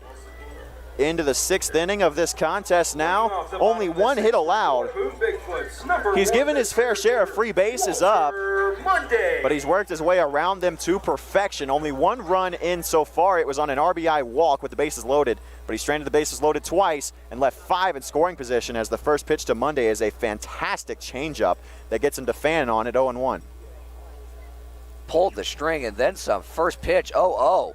And then he comes back with the high heat, but it's a bit too high. It's 1-1. I love when guys pitch backwards like that. It's almost unhittable when you execute it well, as Monday will foul that one off to the left side. And the count 1-2 now. Changing eye levels too. 80 pitches now for Fernandez. And this now would match his longest outing of the year if he can get through the 6th. He'll miss away on that one, 2-2. Yeah, Pretty good waste pitch, though, trying to get in the chase.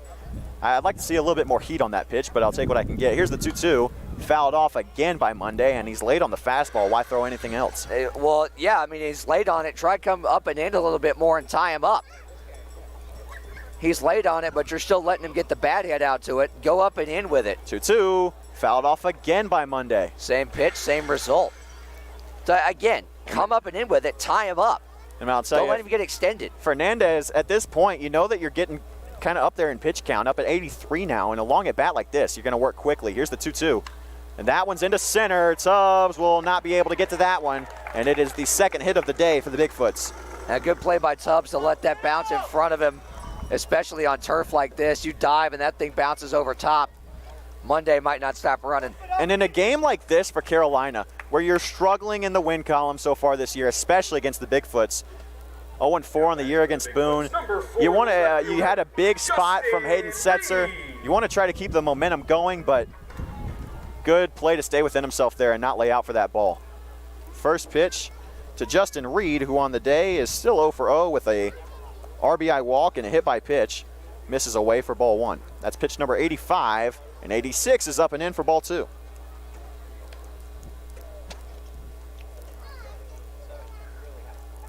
Nobody out here in the bottom of the 6th. Runner on first, and a 1-run lead for Carolina. Throw back to first. Very well placed by Fernandez, but not in time. Good pick, good throw, and a good idea of Monday, even though he's hitting 5th in the lineup today. One of the faster guys on this ball club, and that's why he plays in center. This whole team is fast, if I'm to be completely honest. Oh, yeah, with you. no doubt about that. And it's a 3-0 count now to the Bigfoot's left fielder. Green light? Well, we saw it from St. Laurent. Here's the 3-0. Nope. Right over the heart of the plate, called strike 1.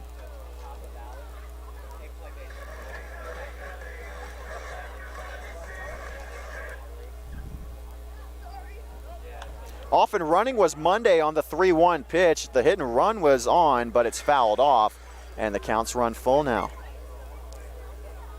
St. Laurent went over there and covered the bag like a throw was coming down. That guy plays and has so much fun out there. 3-2 pitch, fouled off again. I mean, I tell you, this inning is not doing any favors to the pitch count of Nolan Fernandez. He came in at 77, and he's already up to 90, not even 1 out recorded. No movement in the dugout towards the bullpen. Throw back to Monday at first, not quite in time, but pretty close. Yeah, close. There's nobody in the bullpen. We only saw Nichols and Plum go out there for a brief time. I'll be honest, I'd be shocked if we see AC today. That one's to the 4 spot. It could be 2. Macedon, St. Laurent, Setzer for out number 2, a double play. Wow, what a way for Carolina to get that base runner out of there.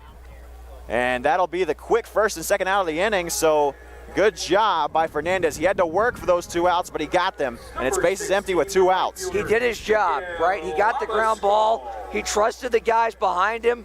4-6-3 DP. Now you're cooking. Now you're in business.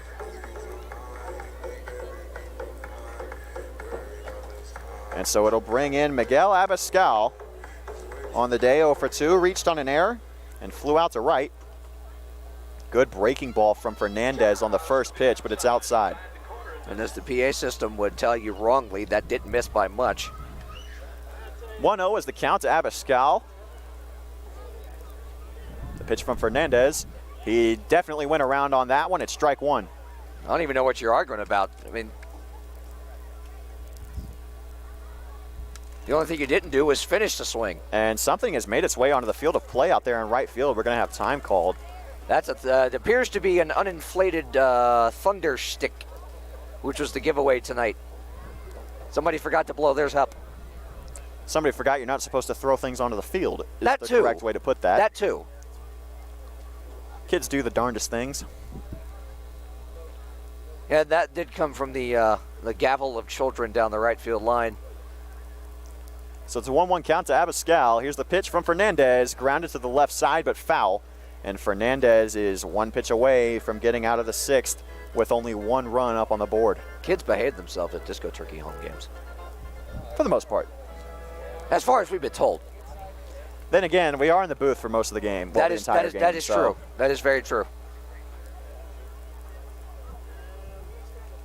Fernandez 1-2 with 2 outs. Good off speed, didn't quite catch the corner. Can't blame the umpire for that call. It's 2-2. No, that was so close, though. It's a good call, but man, oh man. It's a good call, but if you're Carolina, you want that one bad. Oh, you want that one on the mound big time. 2-2 count. Here's the pitch. He will turn on that one. Smith won't be able to get to it. It's into left field for extra bases. Abascal's turning first, heading for second. He might go for 3. He's going to get the sign to get held up at second, and it's a 2-out double for Miguel Abascal. Big, big, big. Man, that one hurts for Carolina. Miles an hour off the bat Yep. for a double. Got to find a way to get out of this, though. So just 1 hit for Boone through 5 innings. They've got 2 here in the 6th. Catcher number 9. And it's Chance Campbell. Campbell. Down by 1, 2 outs in the bottom of the 6th. Runner in scoring position. Boone has already stranded 5 in scoring position so far today. Want to avoid making it 6. Good first pitch from Fernandez for a called strike 1. Man, oh man. Painted that fastball. You would not be able to tell that this kid is up there towards 100 pitches in his pitch count the way he's throwing right now. Ain't looking like it. And Kurt Cabana knows it. Yep. After that double, not even a thought to go out to the mound. Similar spot, different result. The count's 1-1. Maybe a little bit lower and a little bit further outside, but nah, I love that spot, outer half. They're holding the runner on at second, so. Macedon is playing a bit of in and out. 1-1 was an off speed that Campbell turned around on, but couldn't quite put it in the field of play. It's 1-2. He was trying to slash it that way, too. He saw what we were just talking about. Saw Macedon kind of dancing, playing in and out over there at second, tried to slash it through the hole. This will be pitch number 100 on the day from Fernandez. It comes with 2 strikes and 2 outs here in the 6th. The pitch, outside ball 2. Okay with that waste pitch right there. Heavy, hard fastball outside.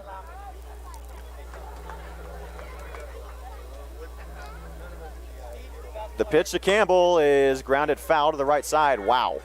That was a great play by the first base coach over there. Kick saving a beauty. Throws a foot out and catches a piece of it, makes it an easy pickup for Hayden Setzer. Somebody watched too many Andre Vasilevsky highlights before the ball game. As our resident Carolina Hurricanes fan, that name strikes fear into my heart whenever I hear it. I'm sorry, but he won the Conn Smythe. 2-2, fouled off again by Campbell. And yet again, the pitch count for Fernandez is getting up there in this inning. You would think this would be his last inning. Oh, it's got to be. Man, oh man. Every single Has he count, grinded this thing. Every single count that he has gotten himself into so far has been at least 5 pitches, at least. This inning, but. Yes, that is what I meant to say. 2-2, and time was called. That was strike 3, though. And I don't know what Ryan Smoot's exactly barking at. And Fernandez loves it. Fernandez is ready to go back out there and put that pitch on repeat.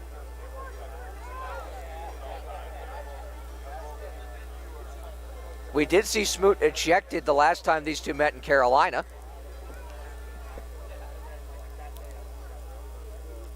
Hit counter 4-3 in favor of the Disco Turkeys. It's actually 2 matchups ago, excuse me.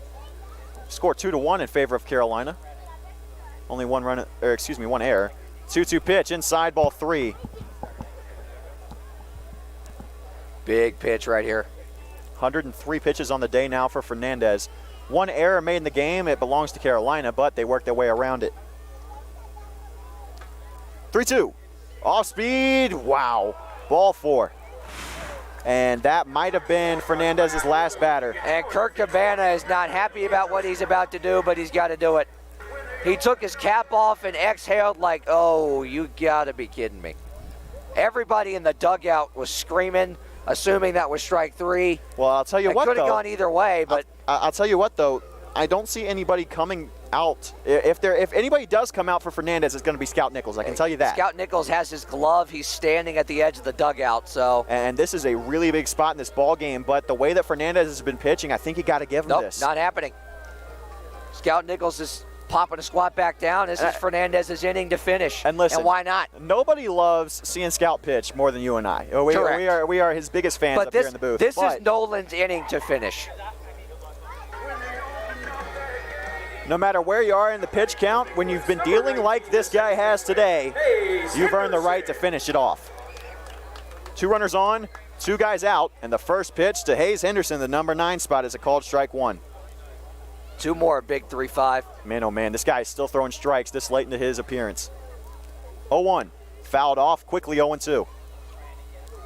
You go from a walk and a 8 or 9 pitch at bat to a head in the count 0-2. That changes things completely. Fernandez's most pitches he's thrown in a game is 108. This is 107 right here, fouled off, still 0-2. Well, he's tied that mark. And again, a multi-pitch AB.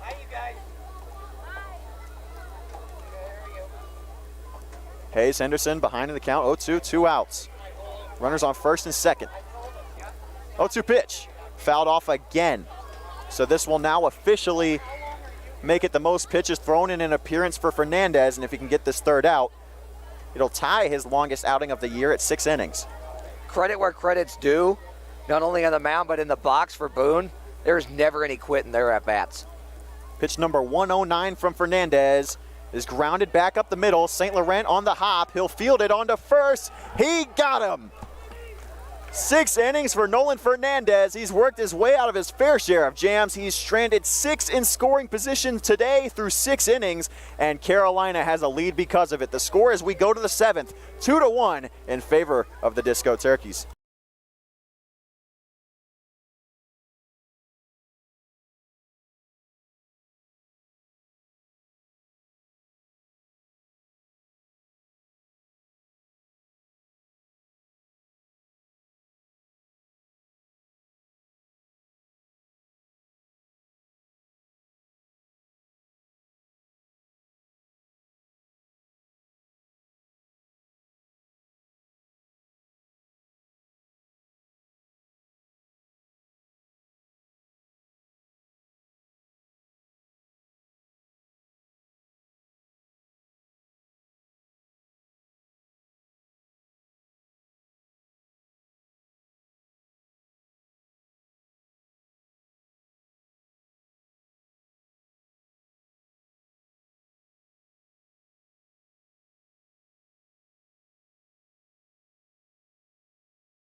We're back here in Boone, North Carolina for the top of the 7th inning, where the Disco Turkeys are holding on to a 2-1 lead, courtesy of a big shot from Hayden Setzer, a solo shot in the last inning, the top of the 6th. It came with 2 outs, and also the other run for Carolina, an RBI sac fly from Dion Tubbs.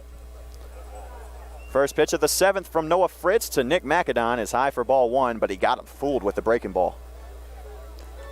Important from Carolina offensively to not let off the gas pedal right now.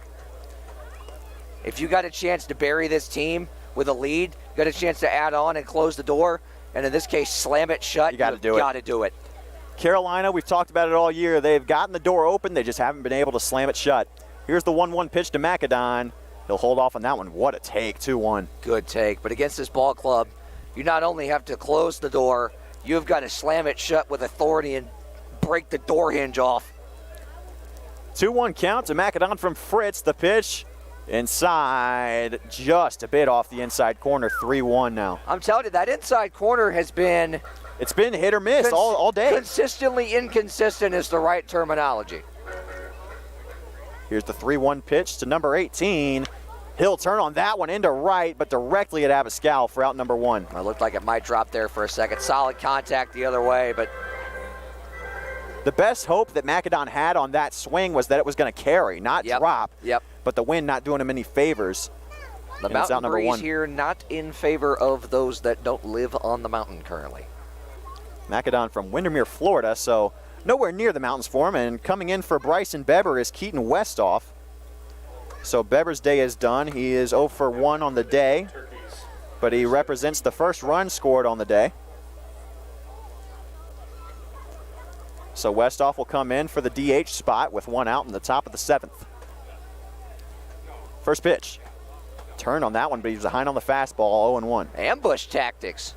When you haven't seen a pitch all game, I love that. Man, I tell you, Keaton has come on really strong at the plate recently. Took the words right out of my mouth. He's batting 158 now, but he was below the 100 mark for a long time this year. He's got 3 hits in his last couple of games. Here's the 0-1. Another big cut from Westhoff, but he's laid on it again, 0-2. Well, there's one result from those first 2 swings. It's that, if anything, he's calibrated the fastball, or at least timed it up to some degree. Usher on deck. Here's the 0-2 to Westhoff. Wow, that should have been strike 3, but it's ball 1. That definitely should have been strike 3, but if you're Keaton Westhoff, you'll take that all day and twice on Sundays. Westhoff got lucky. He's still alive, a new life, so to speak, at the plate. You got to make the most of it in a 1-2 count. Choke up, make contact, put it in play. 1-2 pitch. Into play, right side. Tough play, but a diving catch from Logan Lex for out number 2. Fantastic play right there, and a lot tougher than he made it look, too, on a sinking line drive towards the line. It's good stuff over there from Lex at first. So 2 batters up and 2 lineouts for the Disco Turkeys here in the 7th. It'll bring in Christian Usher.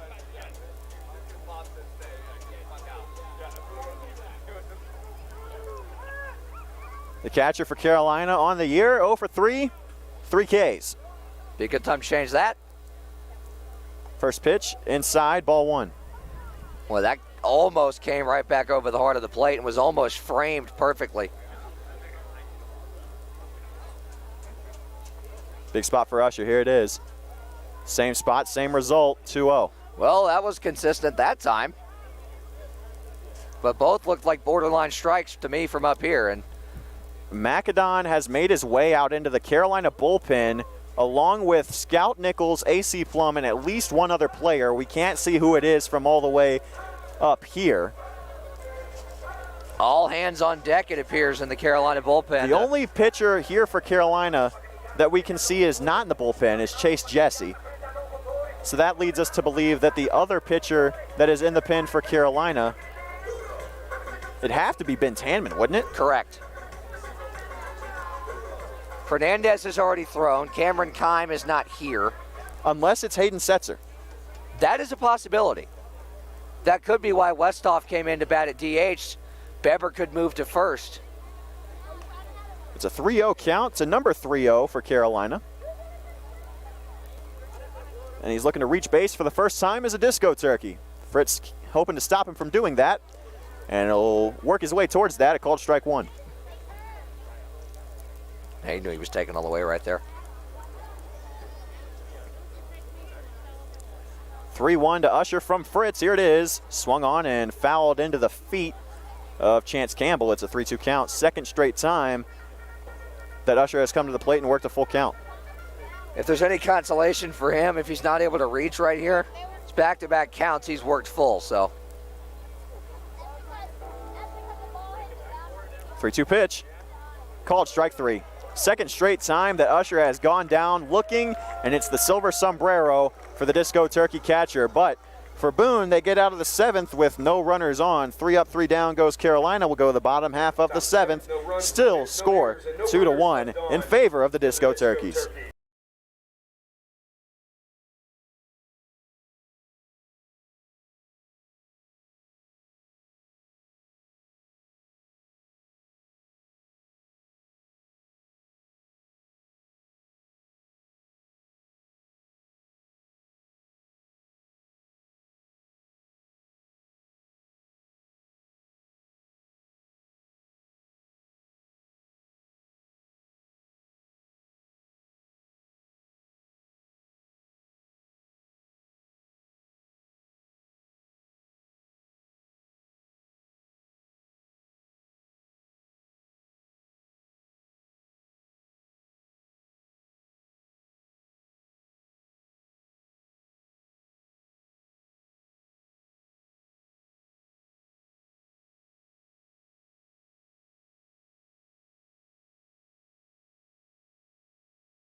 We're back here for the bottom of the 7th inning. It is finally a done day for Nolan Fernandez, who had one heck of a start on the mound for the Disco Turkeys.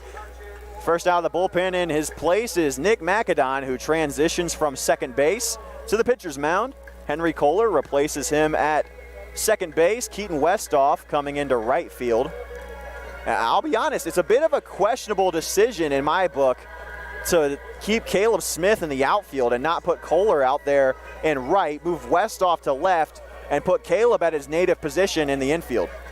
Excuse me. Yeah, that would make the most sense to me, but Kohler in the appearance we saw in the infield from him did not play bad at all. In fact, played very, very well. So Caleb Smith is an infielder by trade that's been in the outfield the whole game, and Henry Kohler, an outfielder by trade that's been in the outfield the whole game, and they'll bring him back into the infield to get him some experience there. Still up in the bullpen are Scout Nichols, AC Plum, and Nolan Fernandez has made his way out there now. Also available is Chase Jesse. Still yet to be seen if we'll see him today. So you would assume that there's only 3 pitchers remaining available with 3 innings left. So for the Bigfoots, they've got 9 outs left to scratch across at least 1 run, and it's the top of the order up against Nick McAdon. He squares to bunt, does Logan West, and it's a hot one down the third base line. Probably would have been a ground out, but it rolls foul. So Kix Farrell will just pick it up for strike 1. Yeah, good job by Kix right there to let it roll. But if it stays fair and he picks it up where he's at, he can probably make the play on it. Bunted just a little bit too hard up the third base line, and Kix made a good charge on it, took a good line towards it.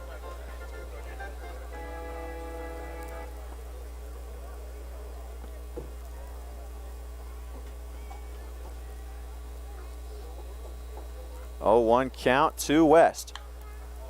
Skied into right field. Westhoff was shading to his left, coming on, diving. He couldn't get to it. Oh, boy, great effort. Man, I have not seen Keaton Westhoff run like that all year long. Well, the only other time he ran like that, he made a diving catch that ended the inning. Yeah, but that time he didn't have to range quite as much as he did. No, he was playing towards the line. Time, yeah. He was basically playing, see where those retired numbers for the for App State are under the scoreboard out there in right center. Come on now. He wasn't playing that far out there. He was left playing center. close to it, right center, but yeah. He's playing about halfway between right and right center. The 0-2 pitch is going to bounce its way into Logan West. A good take from him. West on the day, 1 for 3. Strikeout, fly out, and a single. He scored the only run for Boone today. 1-2 pitch, outside, ball 2. Good waste pitch right there with that fastball, though. But now you got to be careful because you're ahead in the count 0-2. Now you've let it even up. Now you've evened it up, and now you have to come after him, and he knows you have to come after him. Infield is back, 2-2. Just barely poked foul by West. He was way out in front of that. He was way out in front of that, and to knock that thing the other way, too, honestly, it's kind of impressive. He basically just More than kind of impressive, I'll put it that way. He basically just threw the bat at it and hoped he made contact, and he did. I mean, literally threw the bat at it. That's not an exaggeration. That one's grounded back up the middle. St. Laurent, tough play. He'll pick it up. Throw on to first. Oh, my goodness, what a play, Austin St. Laurent. That is fantastic and 10 times harder than he just made it look. So the leadoff guy, the shortstop, so he's busting it down the line. He's one of the faster guys in the lineup. You're going to charge it, make the play on a short hop, throw in one gather to get the leadoff guy. And he did it.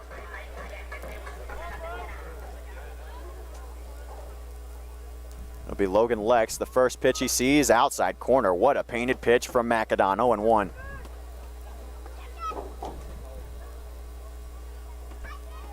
A 1 pitch. Just a bit farther outside than the one before. It'll even the count up. Yeah, he tried to get him to chase that 0-1 slider right there. 1-1 pitch, here it is. Grounded to the right side. Setzer will range over, pick it up, throw to Macadon. He'll dive, he'll tag the bag, he got him. And Macadon, bit shaken up, but it looks like he'll get up and be okay. He had to lay all the way out to tag the bag with his glove, ball in hand. to make that play. Very good play from McAdon and Setzer all the way around. It's out number 2. Fantastic play, and that's the only way he could get the out because he wasn't going to be able to get his foot to the bag in time. Very reminiscent of, and you're going to shoot me down for saying this, Chris Carpenter in the 2011 World Series had to make pretty much the same exact play. And that's a dangerous play. That is a very dangerous play. Because you put your hand at risk. A good off speed probably would have been called a strike if Usher had held on to it, but it's ball 1. Oh, it was on the corner, but he didn't hold on to it. Therefore, 9 times out of 10, you don't get the call as a result. 1-0 to Braden Odom. Into right. That one's deep, and he will pimp that one. Goodbye. 2-2 game. That is a Bigfoot, big fly. Wow. 99 miles an hour off the There was no doubt about that. This game is tied. Well, we got a good one for you, folks. I'll put it that way. 2 out solo shots have been the story of the late stages of this one. One from Hayden Setzer to make it a 2-1 game, and Braden Odom with 1 in the 7th to tie things up at 2. We're going to pump it up, everyone. Stay out here, players. Let's pump it up. So to bring in Tyson Bass, and we know he's got home run capabilities as well. Tyson Bass. We saw it last week.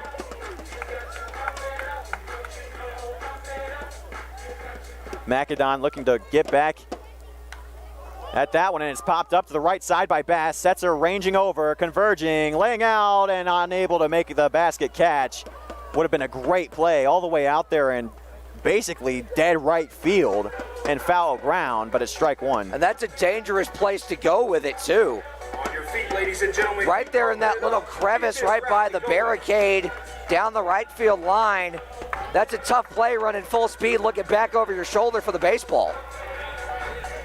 The good thing is you got 2 other players, 2 other teammates converging in with you. Exactly. That are there to give tell you an you where the idea where fence you is. are. Exactly. Yep. 0-1 pitch to Bass. He squares to bunt, pulls back, ball 1. Another interesting decision. Usually you don't bunt with 2 outs, but And nobody on. since when has Boone decided to do anything conventionally speaking? 1-1 is in the turf, 2-1 now.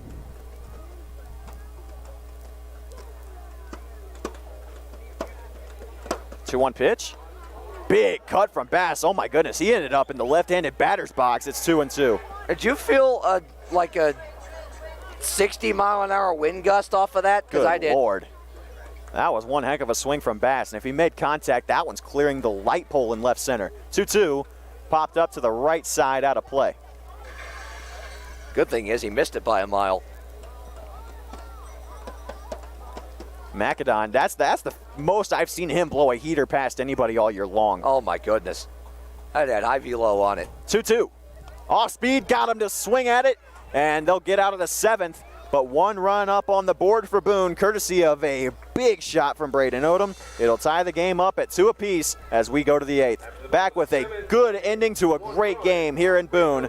Disco Turkey is up to the plate after this.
Leading off of the turn. We're back here, 8th inning, 2-2 ball game, and we've got a thriller for you. A great conclusion coming up. 9-1-2 for the Disco Turkeys due up, and it starts with Caleb Smith, who takes a ball that bounces off the plate from Noah Fritz. It's 1-0. The right guy's on to get that run back. Caleb Smith, 1 for 2 today. 2 for 4 on Tuesday after a week off. Looking to improve upon it here. 1-0 count. He'll swing on that, foul it back into the turf. It's 1-1. If he gets around on that thing and squares it up on a hanging breaking ball, and I mean cement mixer hanging breaking ball, look out.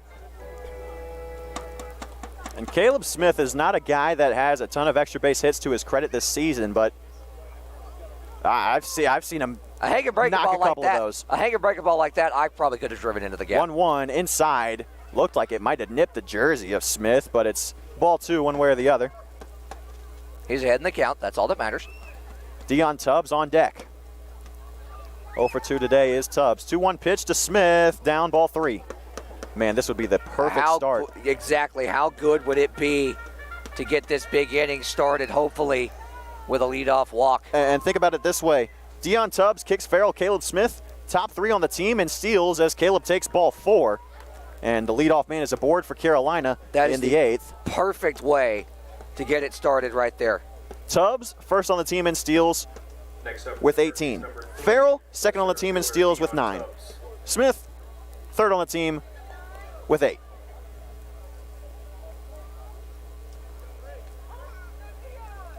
Holding them on at first, a room on the right side. First pitch to Tubbs, swinging back up the middle. That's going to get through. Smith is being waved to third. He is rounding second. Dion's rounding first. The throw is, I don't know where that one's going. That one was headed to the Boone dugout. And with nobody out, there's runners in scoring position. Tubbs with a double to get things going for Carolina. A double on a ground ball up the middle that the second baseman misses by inches off of his glove. Speed kills. Dion Tubbs, everybody. Not only that, but Caleb Smith was going to make it to third easily. He saw the crow hop coming, and Dion Tubbs immediately saw where that throw was headed and knew he could force a play to be made. That's the second time we've seen Dion Tubbs make a double out of a play like that. That's why he was your midseason MVP, folks. Kicks Farrell with an opportunity to make something big happen here with nobody out and 2 runners in scoring position in the 8th. First pitch is high for ball 1, and Fritz is on the Fritz.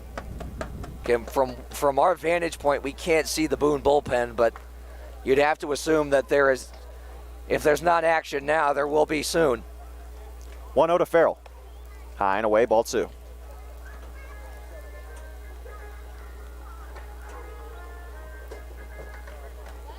Austin St. Laurent is on deck. Hayden Setzer in the hole. Doesn't get any easier from here for Boone. Corners are in. Middle infield double depth. That's a bit odd. Corners in weird. is normal. Taken all the way is Farrell, but it's right over the heart of the plate. Strike 1. You would, and normally in this situation, you think you bring the entire infield in, but there's no one on first, so you're not playing for a double play, so why be at middle depth? 2-1. Good take from Kicks. 3-1 count now. Great discipline right there. You saw him kind of flinch at it, but had enough discipline to lay off that thing. Now you're ahead in the count, 3-1. Now you're looking for something out over the plate. You can drive somewhere. 3-1 count now. That one is popped up to the right side out of play. It'll make the count run full. Ooh, he didn't miss that by much. And the one thing you cannot do here, if you're Kicks Farrell, you can't go down on strikes. No, you have to put the ball in and play. And credit to Kicks, he's not a guy that's done that a lot this season in the first place. So if you're the Disco Turkeys, you got some confidence in your guy out there. Only struck you out 5 times this year, as that one's ball 4, and it'll be walk number 4 on the year. It'll load the bases. Kicks Farrell doing his job out there. Absolutely. The guy that always finds ways to get on base, new and exciting ways it seems, finds a way to get on again and bring on the power guy. And it'll bring in Austin St. Laurent, who on the day is 0 for 3. But one of those 3, his last time up, was a very deep fly. I mean, missed a home run by 5-10 feet maybe. And that would have made Setzer's a back-to-back, just one at-bat later. And this is the moment that a guy like Austin lives for. Oh, goodness. If he could come through right here, he's going to be telling us about it the rest of the summer. I mean, he's not going to shut up about it. And that brings us to a good spot to mention our schedule for the rest of the summer. Yeah, good segue. 2 games at home next weekend. It'll be the penultimate time we make the trip to Truist Stadium on Friday and Saturday night. And then the final 2 games of the year after a 5-game road trip will be on July 29th and 30th against the High Point Thomasville Locos and the Race City Bootleggers. So 4 home games left. 2 next weekend and 2 in 3 weekends. But back to the game at hand. Austin St. Laurent with a chance to do something big for Carolina. First pitch, he squares bunt, and wow.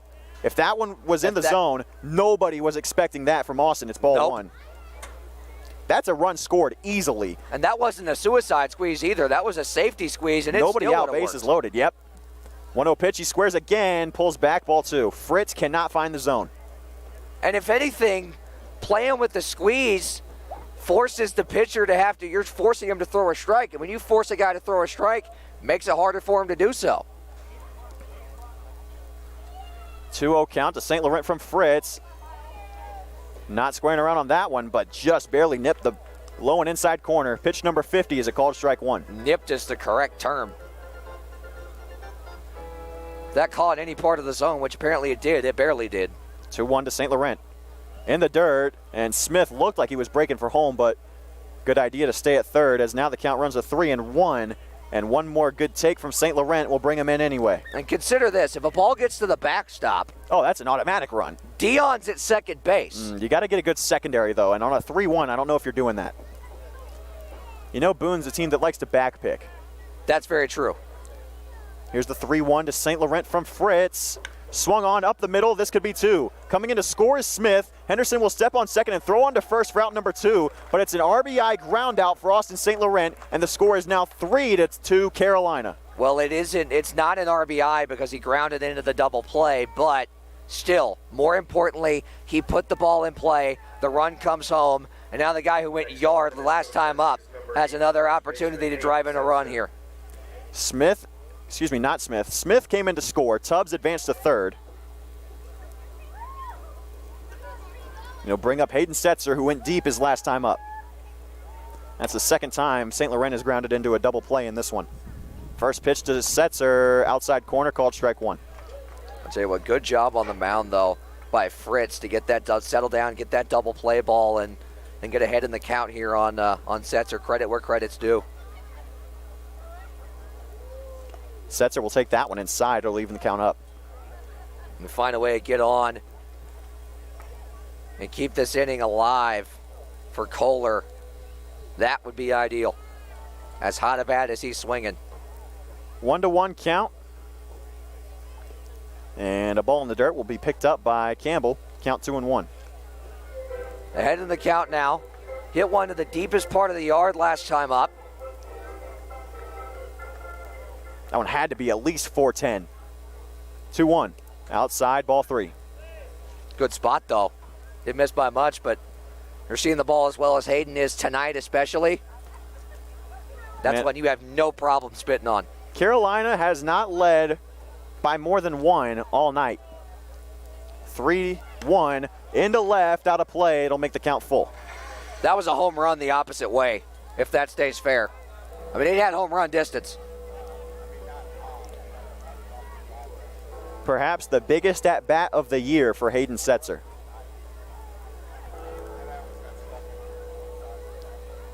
Three-2 ball game. Carolina's on top. Here's the count. 3-2 also, and a foul ball that hits off at the clubhouse here. Foul ball. It'll keep things alive. Just out of my reach. I had a good shot at it. My arms aren't quite that long. Dion Tubbs is standing on third. Hayden Setzer at the plate. Henry Kohler on deck. And it's a 3-2 count with 2 outs to Setzer. Here's the pitch. High, ball 4. Good take from Setzer. Great take. I mean, he's trying his darndest to get a guy who went yard last time and who is pretty clearly swinging for extra bases, at least to chase at it, but great discipline to lay off, and now you got another hot bat coming up. Brings in Henry Kohler, who has singled, grounded out, and struck out today. And it'll draw out somebody from the dugout. It's Ryan Smoot.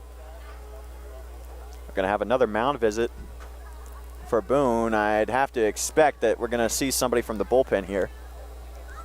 That second mound visit of the inning, so. You would think. I'm not sure whether or not the rule is 2 or 3 here, and that'll do it for Fritz. Yep, that's his last batter. So the walk to Setzer will finish the day for Fritz. And we'll get you his line when we come back. We'll also get you who's coming in for Boone when we come back. 3-2, the score in favor of the Disco Turkeys here in Boone.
Back here in the top of the 8th, runners on the corners and 2 outs for Henry Kohler, who will face the new guy out of the bullpen for the Bigfoots. It's Jasper Dubberly making his way to the bump for the Boone Bigfoots, and Noah Fritz, his relief appearance is done. 2 2/3 innings, 2 hits, 3 walks, 1 K, 59 pitches.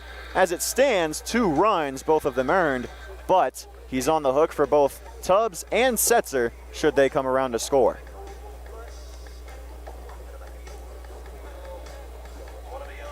So Henry Kohler on the day struck out in the 2nd, reached on a single in the 4th, and grounded out to in the 6th. And this is his 4th time up. Started in right field, but transitioned to second base. Now batting for the Disco Turkeys, the right fielder number 15, Henry Kohler. When Macadon came to the pitcher's mound. Runners on the corners, 2 outs, up by 1, top of the 8th.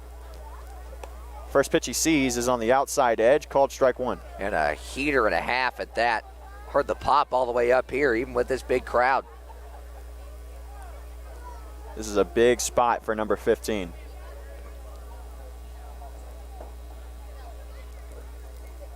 Here's the 0-1. Outside, ball 1. Good take right there. Tried to swap sides of the plate. On deck is the pitcher, Nick Macadon, presumably hitting for himself.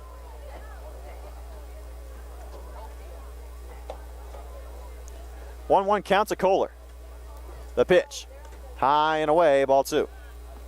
That might have been a de facto pitch out right there because there was a stare down to third at Dion Tubbs.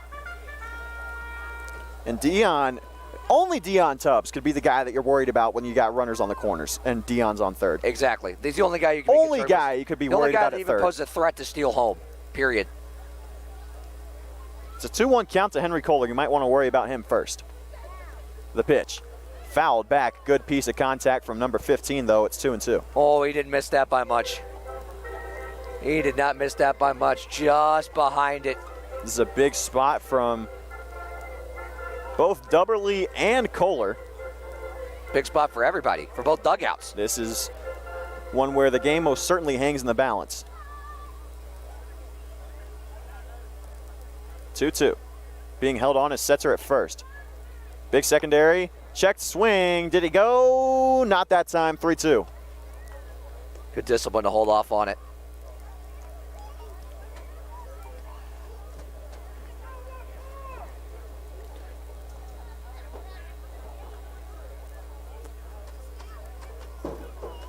Big spot for Kohler here. Here's the 3-2. Doesn't get bigger than this. Off and running is Setzer. Swing and a miss, strike 3, and Dubberly comes through out of the bullpen. But one more run on the board for Carolina, courtesy of Austin St. Laurent, bringing in Caleb Smith with the bases loaded. We'll go to the bottom of the 8th. Boone has 6 more outs to keep alive their 10-game winning streak and their perfect record against the Disco Turkeys. We'll go to the bottom of the 8th after this.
Back here, bottom of the 8th inning, it's Nick McAdon coming back onto the mound for the Disco Turkeys, and it's Walter Monday set to start things off for the Bigfoots.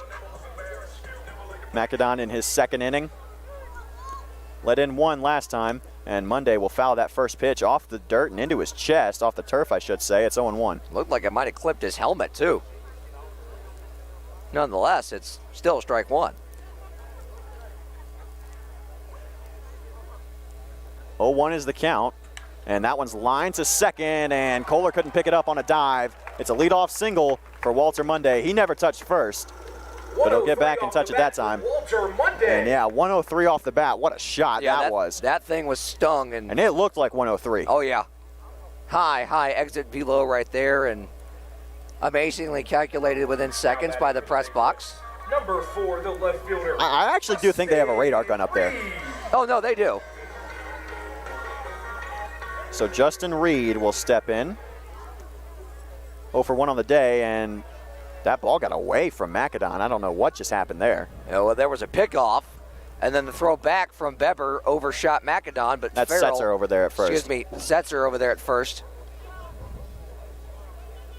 Farrell alertly backed it up, though. 3-2 ball game. The pitch, what an off-speed from McAdon there. It's called strike 1. Big to get ahead in the count right here. Monday led off the 6th inning for Boone with a leadoff single, but got caught stealing second. Another pickoff attempt is not even close, but you want to keep him over there. Yep, McAdon and everybody in blue in the field right now knows the threat that Monday poses on the base pass. 0-1 count. In the dirt, 1-1.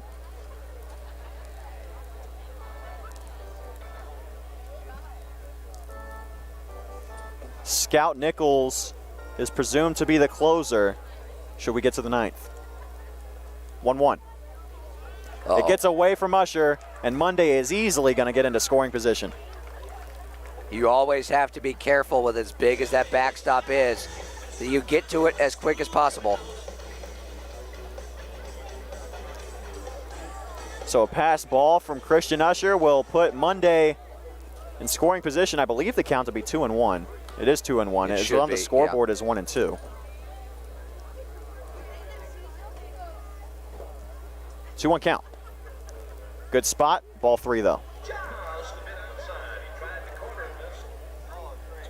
That's a tough take. A good take, but it's a good pitch, but a good call too. Exactly. 3-1 count. Here's the pitch. Turned on and over the head of St. Laurent. Coming in to score is going to be Monday, and Tubbs will cut it off and make sure that it is just a single, but it is an RBI for Justin Reed. And with nobody out, it is an RBI single for the Bigfoots left fielder, and the score is now 3-3. Punch, counter punch. Run scored, you know. And now here comes Kirk Cabana. Time to pump it up with our Bigfoot players.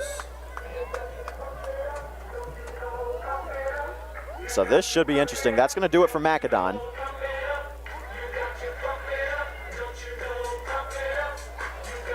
And it's going to be Scout Nichols coming on a bit early. And we're going to have a pinch runner for Boone, I believe, as well. They have prematurely set the score to 4-3 on the board here. There you go, it fixed it. It's 3-3. They do things different on the mountain, I guess. What a finish this one's set to be.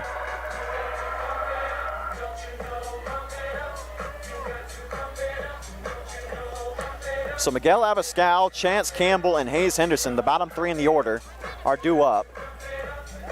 Nobody out. The runner on first is, at the moment, Justin Reed. It looked like David Julian was making his way out there a moment ago to be the pinch runner, but remains to be seen if that is indeed going to be the case.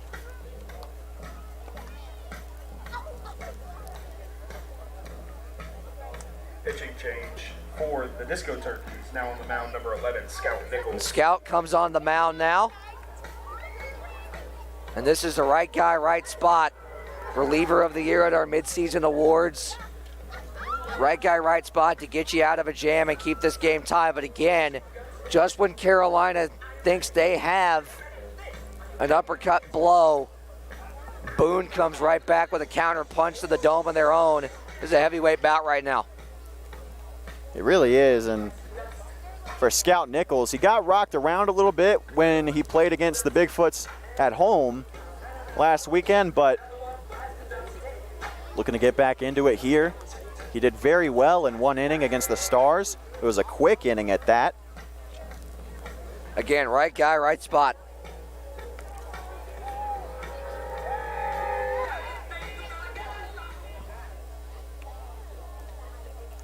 And it is going to be David Julian coming on in the 8th inning as a pinch runner. Number 13, David Julian, everyone. So Miguel Abascal with a runner on first. Number 16, the right fielder, Miguel Abascal.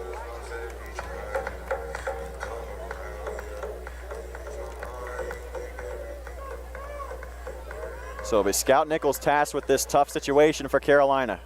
3-3 ball game. The first pitch to Abascal gets away from Usher, but it's ball 1. I like the spot though, inner half. Doesn't get too far away from him, so fortunately Julian wouldn't be able to get onto second base. You get a pretty hefty lead over there. 1-0 off and running is Julian, and a ball down in at the toes. It's a defensive indifference that lets Julian get to second. The Golden Bag, leading the team in steals. And the team leader in stolen bases, although he should not be officially credited with one there.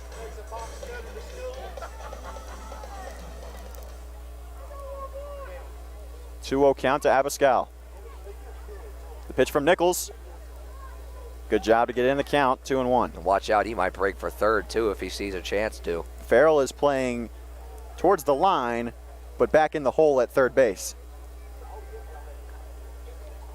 Whole infield playing back for Abascal. 2-1 count, leading run on second. Off and running is Julian, got a great jump, pitch outside, and good job by Farrell to block that one up. That one is a stolen base for Julian. And the leading run, 90 feet. Was still home plate. With nobody out. Nobody out, and a 3-1 count. And that is why you bring a guy like that into the ball game.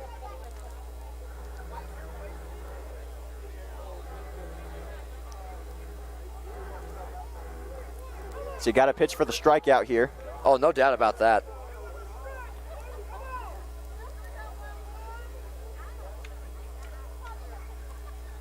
(3-1) is the count to Abascal. Chance Campbell, who is 0 for 1 on the day, is on deck. 3-1 pitch, taken for strike 2. Good pitch from Nichols that time to get back into it. Well, yeah, the 2-1 didn't miss by much. If anything, it was borderline, but that one definitely painted on the outside half. Big pitch right here. Every pitch from this point is the biggest pitch of the day. Here's the 3-2. Popped up, right side, out of play.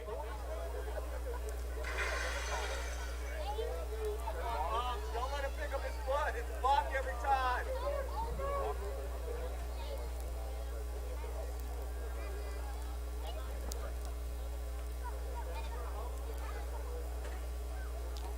Infield is now in with the runner on third and nobody out.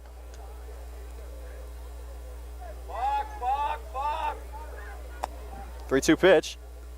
Down and in, ball 4. It's a walk brought to you by App Ortho, who can get you on your feet walking after any injury. Now batting for the Bigfoots, number 9, the catcher, Chance Campbell. So runners on the corners and now nobody out. For the catcher for Boone, he's walked twice, been stranded on first base twice, and grounded out. Inside on Campbell, 1-0. Just got to find the strike zone here. He ain't missing by much, and he's also not balking, as you might hear some people saying. Inside, 2-0. You can pick up that lead foot. That's not a balk. By rule, that is not a balk.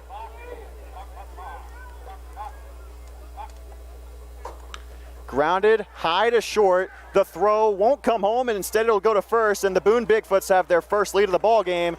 The score is 4-3, courtesy of the RBI ground out from Chance Campbell. Well, you'll trade the out for it. That's about all you'll trade for it. Advancing to second on the play was Abascal.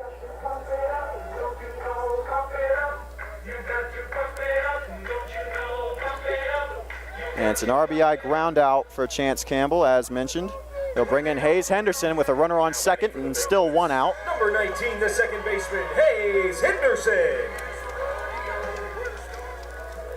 In case you were wondering, due up for the Disco Turkeys in the 9th, Macedon, Westhoff, and Usher. Squaring to bunt and pulling back for a called strike 1 is Hayes Henderson. Well, lucky. So he gets behind Scout's the count. lucky he pulled back right there. That was a right pitch to square around on. It really was. The off-speed fooled him a little bit. Scout will step off.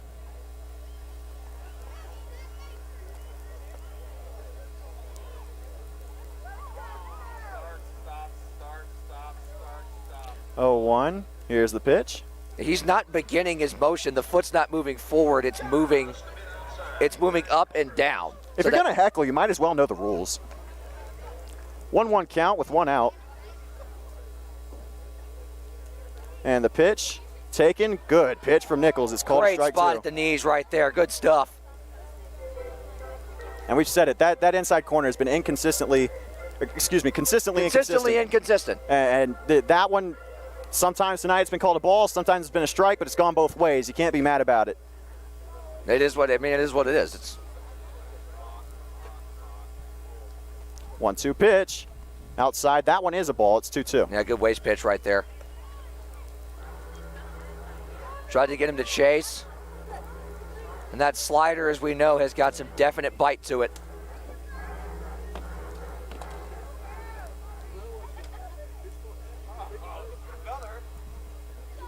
Scout will step off. Boone has taken the lead for the first time today. 2-2 count. Here it is. Inside, ball 3. As you said, every pitch from here on out becomes the biggest of the ball game, and another 3-2 count right here. Not the worst thing in the world if you walk him because the double play is still in order, but you got more traffic in a 1-run game in the 8th inning. 3-2 pitch, 1 out. There it is, called strike 3. Scout gets that one, and it's out number 2. That is a huge out number 2 right there. Painted fastball outside corner.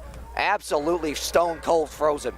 Now batting for the Bigfoots, number 5, the shortstop, Logan West. So Scout Nichols is a ground ball or a fly ball away from sending us to the 9th inning. The Bigfoots have, with 2 runs in the 8th, taken the lead 4-3. Nichols will turn around. That's the first one that's actually been close to a balk. That's the first one that was actually close to a balk, yeah. Because the foot actually came closer to moving forward instead of on a up and down sort of plane. First pitch to Logan West is going to skip its way in. It's ball 1. Again, you can pick up that lead foot. You just can't move it forward.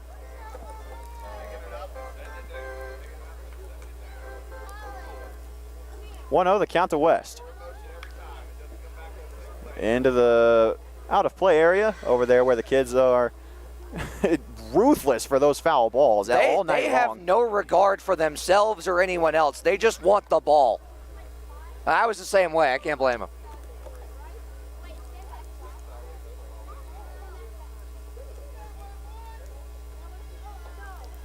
One is the count, and the pitch from Nichols fouled off, and Scout Nichols 1 pitch away from getting out of a jam here with a runner in scoring position and 2 outs.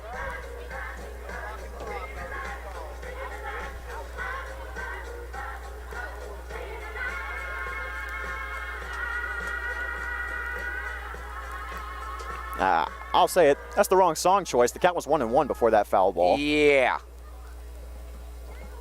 1-2, 2 outs, leadoff man here for the Bigfoots. The pitch down in the turf, 2-2. That was a good waist pitch, though, slider.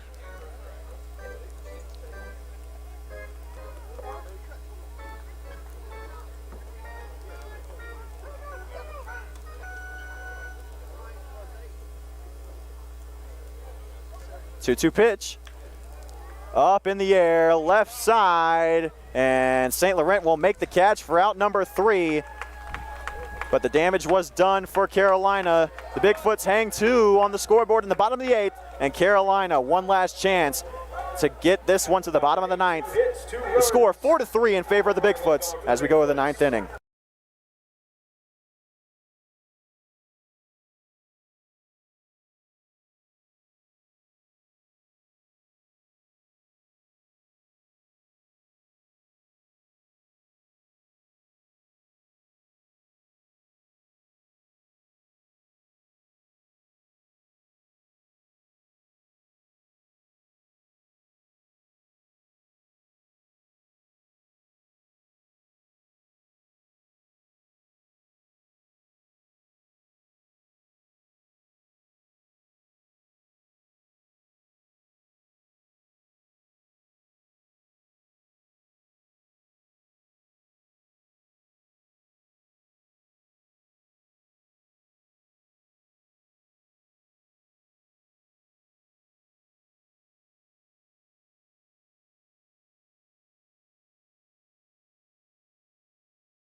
Back here for the top of the 9th inning, Carolina has 3 outs left to get 1 run across to send us to the bottom of the 9th at the very least. It's DJ Musser coming in for Nick McAdon.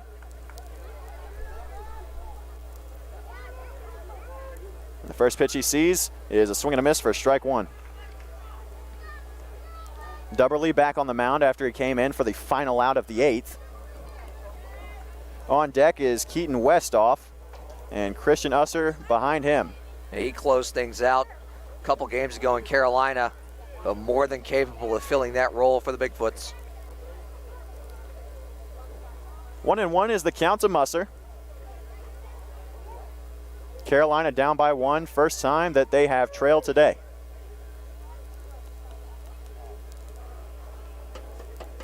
1-1. In the dirt. Turf, I should say. 2-1.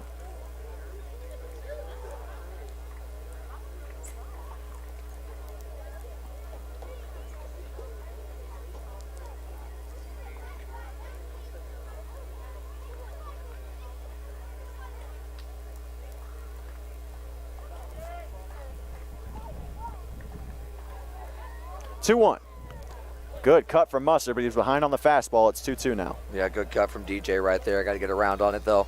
Got to find a way to get on.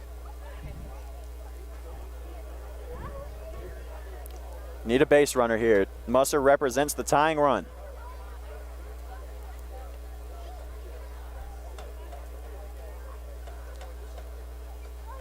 Two-two pitch. In the dirt, 3-2. Good AB right here from DJ, regardless of the result for him individually, but can find a way to get on right here. That'd be huge. Mustard on the year batting 118 with 2 hits. Chance for number 3 right here, 3-2. Good take, ball 4, and the leading run coming to the plate. Attaboy, 26. Great AB, took some really tough pitches. And now, is that Chase Jesse that is coming on to pinch run? That would be Chase Jesse.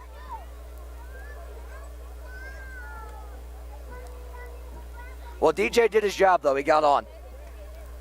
And that's the right call, if you ask me. Oh, yeah. Putting Jesse into pinch run. Jesse, you know, a pitcher by trade, he's pretty fleet of foot for a pitcher. For anybody, really, but especially for a pitcher. So 9 for 26 on the base path at first. Westhoff at the plate, who on the day is 0 for 1 with a line out. He squares the bunt. He puts it down to the right side. Jesse going for second. The flip will be to first. And a sac bunt for Keaton Westhoff gets the tying run to scoring position with 1 out. Perfectly executed. Could not have placed that bunt any better. Right between the pitcher and the first baseman. Second baseman has to cover. Runner gets to second now. That's the tying run. That's the important part. Both guys right there did their jobs. So Christian Usher is at the plate with a runner in scoring position and 1 out. Caleb Smith on deck. Disco Turkeys down by 1. Boone has won 10 games in a row. Carolina, loser of 2 straight now. And the first pitch to Usher is in the dirt. Campbell had no idea where that was. That's still not far enough away for Jesse to make a move, but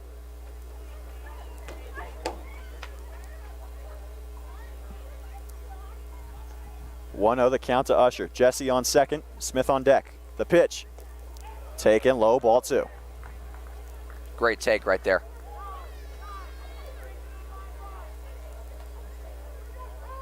Austin St. Laurent had made his way to the bullpen. He now returns to the dugout for Carolina.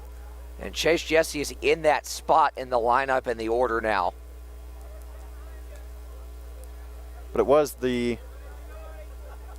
spot of Macedon. As that one's lined up the middle and it's going to get through. Being waved around is Jesse. Usher with a single. His first hit is a Disco Turkey. And this game is tied. What a time for it, 3-0. You got the sense the past couple of at-bats, Graham, that he was seeing the ball well and ready to drive it somewhere. How about it? That's at least 100 miles an hour back up the box. Big time clutch hit right there. And what a time for his first as a Disco Turkey. And this game has been neck and neck all night long. It is 4-4 in the top of the 9th. Christian Usher with his first hit as a Carolina Disco Turkey ties the game at 4, and still there is just 1 out with the 9-1-2 due up for Carolina. And we're going to have a mound visit as Smoot has come out to talk to Dubberly. A very uncharacteristic rocky outing for him after that big spot to end the 8th. A strikeout of Henry Kohler. Again, and the last time these two teams were in a game this close, the only time these two teams were in a game this close, he was the one that recorded the save. He's been lights out all year long. And you can see Kirk Cabana with his hands on his head at third base. He, like the rest of us, cannot believe what he's seeing right now.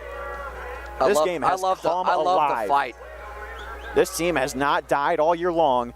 And Caleb Smith, the number 9 spot, with a chance to keep this one going for Carolina. they've at least guaranteed that we're going to the bottom of the ninth. Smith with a chance to do more. On the day, he's 1 for 2. Has a run scored and a stolen base to his credit. First pitch, very good fastball from Dubberly. It's called strike 1 at the top of the zone. Can't place it any better than that, especially at that velocity. That is tough to get around on.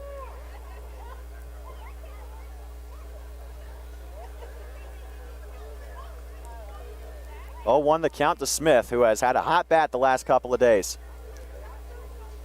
In the turf, throw back to first. Good job by Lex to block that one up. The back pick from the catcher for Boone, Campbell, was short hop to Lex at first. And Usher had to dive back to get safe in time, but the count goes to 1-1 on the ball from Dubberly to Smith. Yeah, Lex keeping that ball in the infield. That very well could have gone into right. Throw back, got Usher leaning, but he's back in time. Wow, that's a really quick pickoff move. That's impressive. It's fast. And that is the result of a lot of training, really good mechanics, and just all around good stuff from number 15 on the mound. You can't do a pickoff move much better or much faster than that. Exactly. 1-1 to Smith. Called a strike on that inside corner. Can't be mad about that. Nope. And you can't swing at that either because that's a ground ball double play. Ball. Yep. Exactly. And then you go to the ninth, or the bottom of the ninth, I should say. This is a good take. It's not your pitch one way or the other. Exactly. Deion Tubbs is on deck. And this is the case more so than anywhere. You have to wait on yours. 1-2 the count. Smith will ground that one back up the middle. This could be 2. The throw onto first in time. We're going to the bottom of the ninth, but it's a tie ball game. A big hit from Christian Usher to tie the ball game at 4. We're going to go to the bottom of the ninth. Boone with a chance to walk things off before we get to extra innings here in the mountains. The score 4-4 here in Boone.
Bottom of the ninth.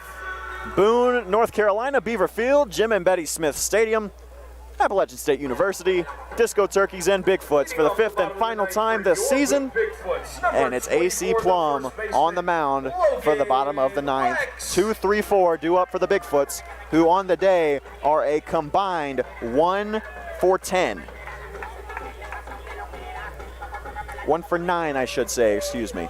The one hit, a solo shot from Braden Odom in the 7th. AC Plum on the mound. First pitch. Look out.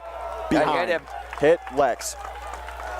Winning run is aboard. Energy up, fans. There's a walk brought to you by Aporto, who can get you on your feet and walking after any injury.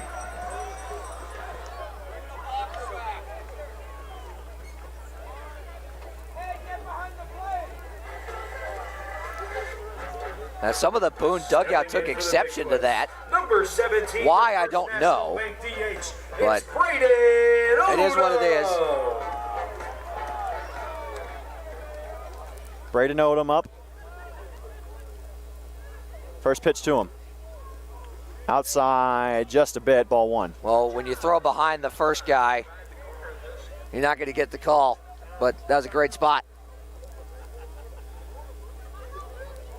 1-0 count to the DH for the Bigfoots, who's already gone yard once today. 1-0. I don't know how you take that one. Called strike 1 right in the happy spot. Pretty much the same spot as the last one, just caught a little bit more of the plate to get the call. But yeah, I mean, the guy that tanked one his last time up. Winning run on first base. Nobody out here in the bottom of the 9th. Tie game 4-4. The 1-1 from Plum. High and away, ball 2.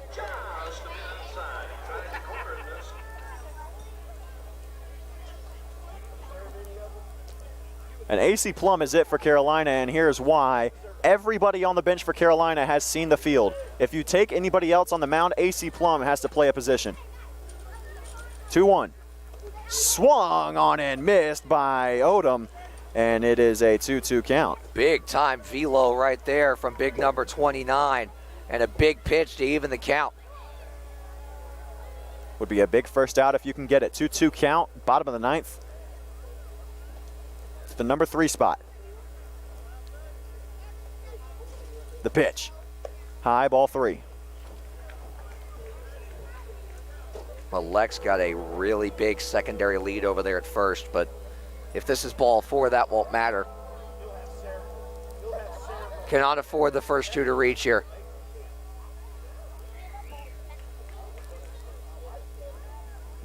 Three-two off and running, and that one's lined into left. It's going to drop. Smith is going to let it get away from him, and the Boone Bigfoots have won this ball game. That's a walk-off winner from Braden Odom. 11 straight for Boone, and 5 consecutive over the Disco Turkeys. Tough way to swallow it after what was the most complete and best game that this team has put together all year long, and a loss in heartbreaking fashion. RBI double from Braden Odom to walk it off here in Boone. That's going to do it for us. 5-4 your final from the mountain country out here in the west end of North Carolina. Next game will be next weekend at home against the High Point Thomasville Locos on Friday night. The team also plays on Monday against the Mustangs in Martinsville, but you can catch that one on Flow Sports if you wish. Again, final score 5-4 in favor of the Bigfoots, and we'll